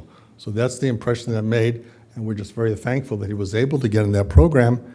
We would like to make that available to as many other students as possible. And thirdly, a recommendation that came from Ms. Dixit to create a CT hub to share work-based learning opportunities with all students. We would like to offer virtual resources through the CT hub to be able to bridge the gap between our school and professional world to expand work-based learning programs. That we think would help. So these are the areas, again, to try and help us meet the student demand that we have in so many of these programs. As an aside, and we mentioned this a little bit in our report as well, the increasing amount of students graduating from high school, moving toward career fields, and a decreasing amount of those on the average moving toward college programs. So that demand, if anything, is going to continue to grow. How can we at FCPS help meet as much of that demand as possible? Going to a third recommendation. Career and technical standard organizations are required as part of Perkins grants, and we asked to consider providing equity in pay for CT instructors by providing activity stipends for CTSO sponsors. This has been a topic we've discussed before, so just so we're all on the same page. We don't offer those activity stipends currently to those teachers who are engaged in CTSO, who are their sponsors. As a result, the time that they are spending in those programs is purely on their own time. When they're unable to, for financial other reasons, that reduces the amount of hours, and those students that we have in our programs need those hours. If they don't have those hours, they aren't able to finish the work that they do, and that puts them in a very difficult situation. There is a cost factor to this. It is considerable. We certainly understand the current budgetary situation that we have here, but our program certainly can benefit by that. And again, if increasing amount of our students are going toward career technical fields after high school, this is a service that they deserve to be able to have. And the teachers who are working in those programs certainly deserve that support in terms of these stipends from FCPS. Our last recommendation. We talked about financial constraints, what we can have, and you have all a very difficult situation. And we constantly, when we talk to our elected officials in Fairfax as well as Richmond, we certainly stress that as much as that we can. But nonetheless, those have limits, and we will continue to work on them. What we would like to be able to do is to reach out more into the local community. We live in a very prosperous county, thank goodness for us. We do well. We have a large amount of foundations in this area, and we would like to do is be able to assist SCTE, ACT, in terms of working with Educate Fairfax and requesting your support that CTAC have a representative on that committee. What would the benefits of that be? We would be able to speak on behalf of all the CTE programs that we have, offer that type of experience and awareness that we as whoever that CTAC representative may be. We think that may enable them to see more where those needs are. And part of that may be to be able to look at, modify current programs they have in reaching out to the business community. We think that will be a benefit to them. We think we add a voice that will be constructive to them, and thereby we could join others. Several of you are on the board here, Mr. Moon and Mr. Smith and Dr. Reed, and there are others from various industries, medical, communications, and banking. We would like to expand that range. We think that will be a benefit to Educate Fairfax to have a representative of CTE Advisory Committee on there. And as I mentioned, Fairfax is plentiful in resources. In fact, we have some 230 foundations based in Fairfax, foundations that are there to donate money and resources. We have assets of some $2 billion. In Fairfax County, we have some 17 Fortune 1000 companies, 10 who are Fortune 500.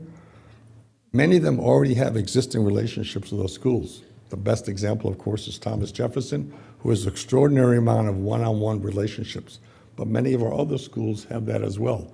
So if you have a good school with some individuals who can contact the business community, they can take advantage of that.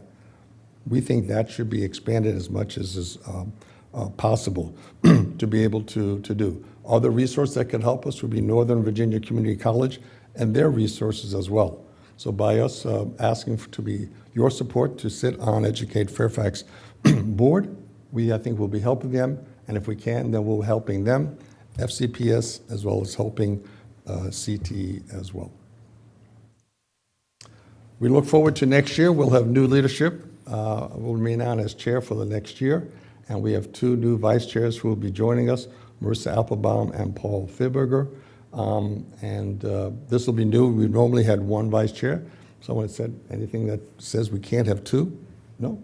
So we now have two. And that will be very helpful there. We will have a modified charge as well that we'll be reviewing when the new CT members are there. And again, we really appreciate all of your support to making sure that you have a representative for you so that they can be your eyes and ears, as I have said. We appreciate this very much, and we're certainly very much open to questions. And again, thank you for your support. Okay, thank you. And I only saw one name go up. Ms. Anderson? I would like to thank you for the work that you guys have done. I've had the opportunity to visit with you at many of the CTE sites this year, and it's been seeing the work that's going on with our students is awesome. The question that I have is specific to the career investigations. I was not aware that this was a course that we offer. Is it a year-long class? Yeah, it's actually new this year as a middle school course. It's a semester course, and any endorsement can teach it. So we had roughly 7 schools try and run it this year. I think 3 or 4 were successful in creating a section, and we expect more next year. So just moving it from an optional course offering to a standard course offering is what the committee discussed. Okay, because I know that we put a lot on our middle school plate in terms of getting kids ready or determining what they're interested in. I think that I'm hesitant to make anything a requirement. However, I am wondering whether or not there are components of the class that could be incorporated into some of the advisory type time that the middle schoolers have. I also know that that's a pretty tight block as well, but it would be a really cool idea to maybe give the precursor to that as part of it, just to give kids an opportunity to see what the course would offer as a way to encourage participation. Okay, thank you. Mr. Moon. Thank you for the presentation, and thank you for the many recommendations that I, as one board member, should give a little more time and thought to hopefully asking my colleagues to have a chance to discuss beyond just 1 hour we have today. One of the recommendations deals with providing more locations, perhaps at the more locations for our CTE programs, so that can be more easily accessible. Obviously, that's not only the staffing issues, but also sometimes, depending upon the programs, there's a facility needs and requiring a lot of investments. Have you looked into that? At what could potentially be added to where? Or that's beyond your capacity, advisory committee's capacity, and asking school system to look into that? This has been discussed, I think, ever since I've been on the committee, in terms of where can we find resources that are available to us that are being either underutilized or not being utilized at all. There has been some progress in that, and perhaps you could tell us more about what other directions we can do, but maybe also challenges that we have in those spaces. Obviously, there's an intense renovation cost to add brand new programs, so that's usually prohibitive. We have been working with partners and potential facilities. We're actively looking for ways or grant funders to help us find spaces to take our students to for increasing the access to some of those programs. A lot of this discussion centered around, for example, auto tech is at 13 schools. It's either our first or second most requested class. 13 schools have auto tech in the building. Only 2 of those are academies. So if you happen to go to a school that has auto tech, one of those 13, you have a much higher chance of getting into that class than if you happen to go to a school who does not, because then you only have the one academy that you could access. So looking for ways to spread out the access to the facilities we already have was most of that discussion. I see. But if I may add, but it is also true that in those programs we have, they tend to be full. So what do we do with students who still want to get in, but those programs are not open?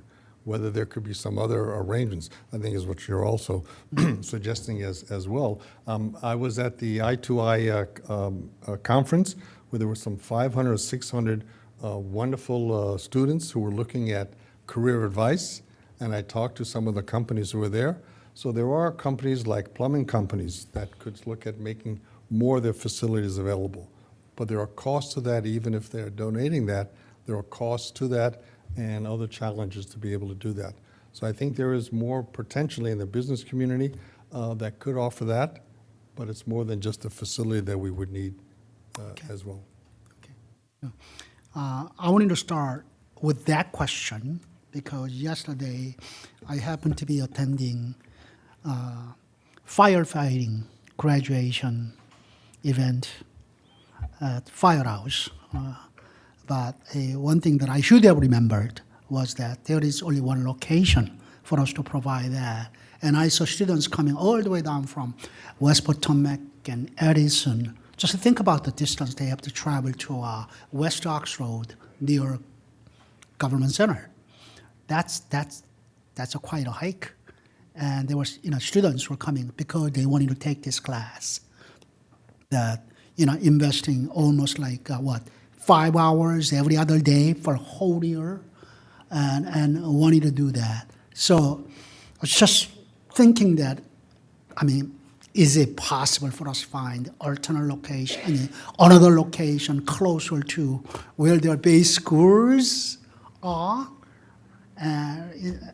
So that's something that I'm giving to our superintendent, potentially take a look whether there's, because I also heard that yesterday when I asked, there's a state code requirement limiting number of students who can take to 20. Is that per site or per school division per year? Or per site because, okay, per site. So if we potentially, if we have another site that can accommodate, more students then. I know yesterday we didn't even have 20.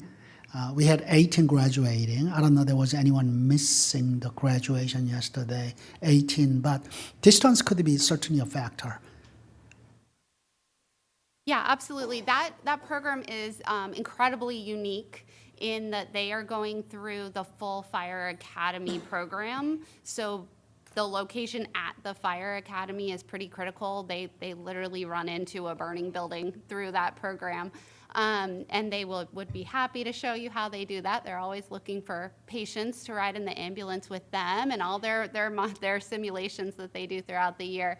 But that one is pretty unique, and we have a rigorous process that the Fire Academy makes them go through over the summer to get into the program. So we often start out with maybe 25 students who want to commit to that, and then this year we ended up with 18 who made it through and could schedule and could pass the physical and medical and all of the things included. It is quite a commitment for those kids, especially the ones coming from a long distance, because they are there 12 to 5 every other day. So they have to really make that choice.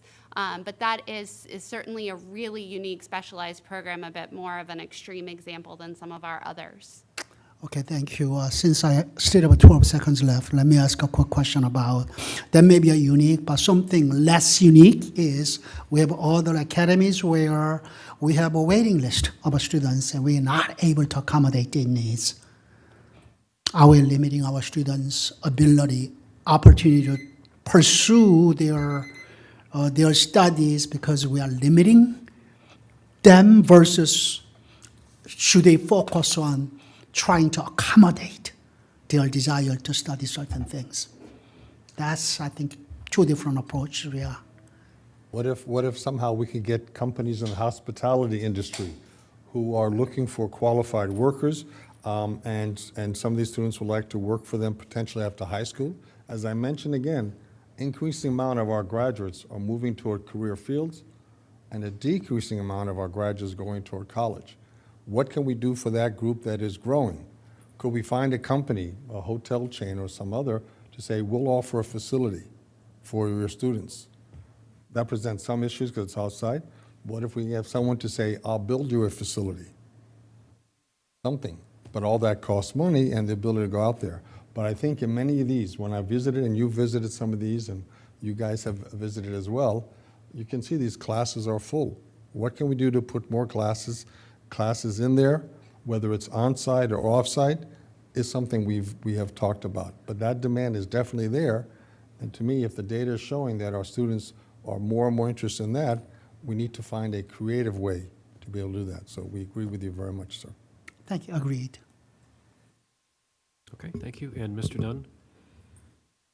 You see an opportunity to, in terms of expanding our partnerships with industry, to obtain funding from industry to set up new CTE programs, or to make sure that we have, I know we received some donations of equipment, but it seems like there's an opportunity to expand those partnerships more if we put more of an emphasis on that. Can we expand those? Yeah. In terms of a company industry support, I think we can, which is why we get asked if we could have a position on the Educate Fairfax board. In terms of new courses, that's a different matter because that has to go through a process to be able to do so. So for instance, we haven't talked about artificial intelligence, though all of you are. Should we do more in that area? Well, we'd have to see if there are existing courses or what it will take on that. But if there were, I would think there'd be a lot of support from industry in terms of helping and training. Whether it has to be facilities that can be virtual, I'm not sure. But I think we do have to ask the industry more to support what we have and to see where we can provide those resources in those fields. When you've all visited our academies, you can see how full they are. The HVAC, the IT, those for the medical sciences, the medical health field, all of them are there. And there are, now, as I said, there are these partnerships, like Innova does help. Could they do more? Potentially. But where would we also put those students? So the more that we'd like to do, the more demand there is to find those facilities and locations where that can actually be done. Can you elaborate on your recommendation to establish kind of central CTE hubs or areas you mentioned in your recommendations? So going back to auto tech, I think was the best example from that discussion is if, say for instance, South Lakes has auto tech, Herndon does not. So if it became a hub for the closest nearby school, you don't increase the amount of students who can take the course because the facilities are the facilities and the classes are capped at 20 per section regardless of who accesses them, but you spread out the equity of that access across the schools who don't have their own program. So that was that discussion, increasing the numbers of students who can get into programs, increasing programs just in general. We've looked at really working on the base group of courses that exist at every high school, helping high schools to think about programs they can bring in that don't need a renovation, but then really actively seeking partners who might be willing to let us use their facilities or willing to fund renovation costs or find spaces for us. Thank you.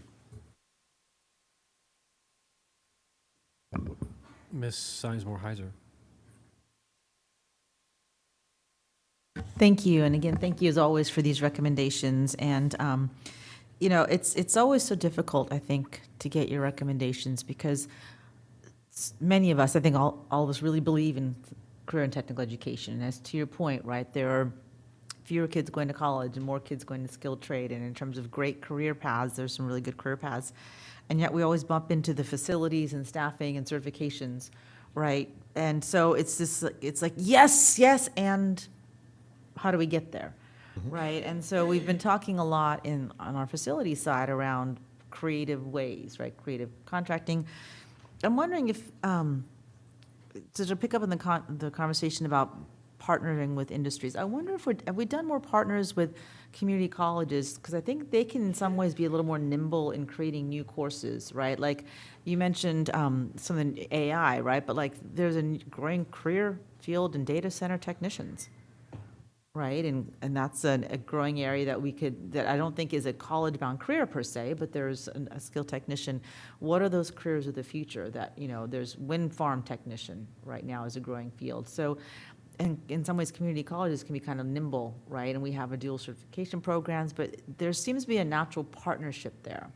I'm glad, I love your idea of being the Educate Fairfax board because when I was the Educate Fairfax liaison, I talked a lot with them and there's a hunger in the community, with our corporations and companies around here to partner with schools and bring that expertise, but there's someone who needs, and Dr. you and I have talked about this many times, who kind of needs to be that project manager bridge to make it happen, right? And I think that's but I'm wondering if we're looking at potentially diversifying what we do in CTE. So one of the things the colleges started to do is micro-credentialing, like our little credentials, right? So I wonder if there's a way to do some sort of micro-credentialing or, you know, helping students dip their toes into things, partner with an industry, do like a Saturday class or a series of Saturday classes, right? Maybe the industry even offers their spaces.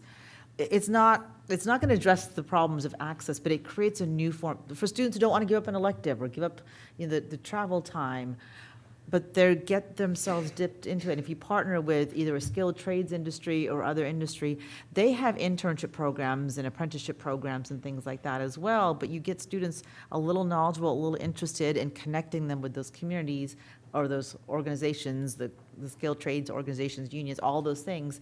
I just feel like there's a whole area that we could do that would expand access and knowledge and a little bit around CTE with these micro-credentials that would get a little more access to folks in a ways that it's going to be difficult. I mean, our budget situation is where it is now, right? It's going to be very hard to build some of these new facilities.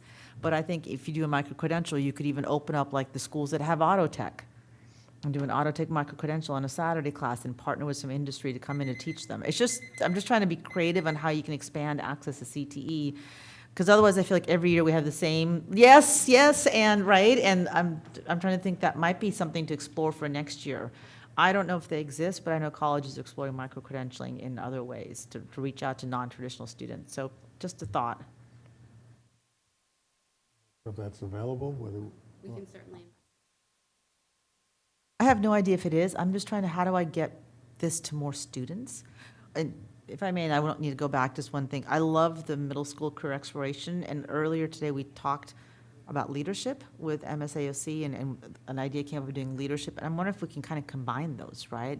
It's like leadership, like, I don't know what we call it, but I don't know how many students would take a career exploration class, but if we couch in a way that is sort of these career skills and exploration, we might have more students take it.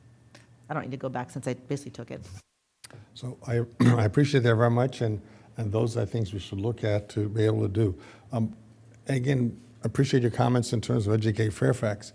So to be clear, what we're asking here is your support that there be a position, there be a seat for CTAC. I am not aware fully how those processes work, but I mentioned to you who's currently on there, and that we could be a benefit. I don't know whether we should be the ones to ask, or whether it be the school board on our behalf, since we are an advisory committee to you, whether you may be able to ask. But if somewhere we could work on that together with you, then I think some of these things we're talking about, we can try to work together. But I think that's a key part to it. We've acknowledged the budgetary limitations that we have, but that Fairfax, the county, the community has those opportunities. And maybe with that, we can help do that. So next year when we come back, we actually will have progressed. Thank you. All right, thank you. And a quick question, the stipends. Dr. Reed, did I see something, or am I making this up? But you put out some information on the CTSO stipends that they're referring to? We are, I've asked Ms. Burden to have an opportunity to review the CTE budget, because that's where the stipends will need to come from. So we haven't had a chance to do that yet, but we certainly can. Okay, all right, thank you.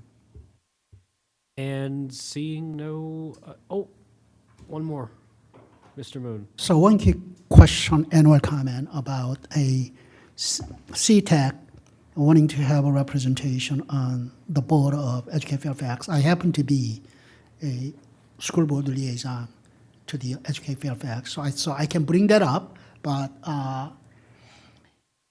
is having someone with a CT background more important? Which one, is that more important than just having someone from you, or is it the other way around? Having someone who's involved as part of the CTE advisory committee, listening to their experiences, visiting the academies, that is the experience that we think would be of benefit to if they were on that board, to have those discussions with them.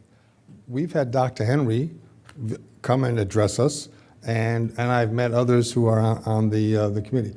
But having us there, I think, brings out a kind of experience. And it's someone who's attending those meetings regularly, someone who is talking to all of you on a regular basis, someone who's attending the FBLA and other kind of meetings. That is the experience that we think would be a benefit if that person were on the board. Okay, perhaps you and I need to have offline conversation on this one, because the Educate Fairfax has just accepted a admitted, I guess, new board members. One of the board members, new board members, has deep CT background. So whether that's not enough, or are you looking for more representation from with a CT background? I mean, he's not a member. I don't think that person is a member of your advisory committee, but has a deep CT background. That's what that person does for a living. Okay, I'm not sure. Okay, I appreciate if I could talk to him. Okay, after. thank you. Yes, sir. Okay, and now seeing no others, we are at 10 till, adjourned. Thank you. Thank you all very much.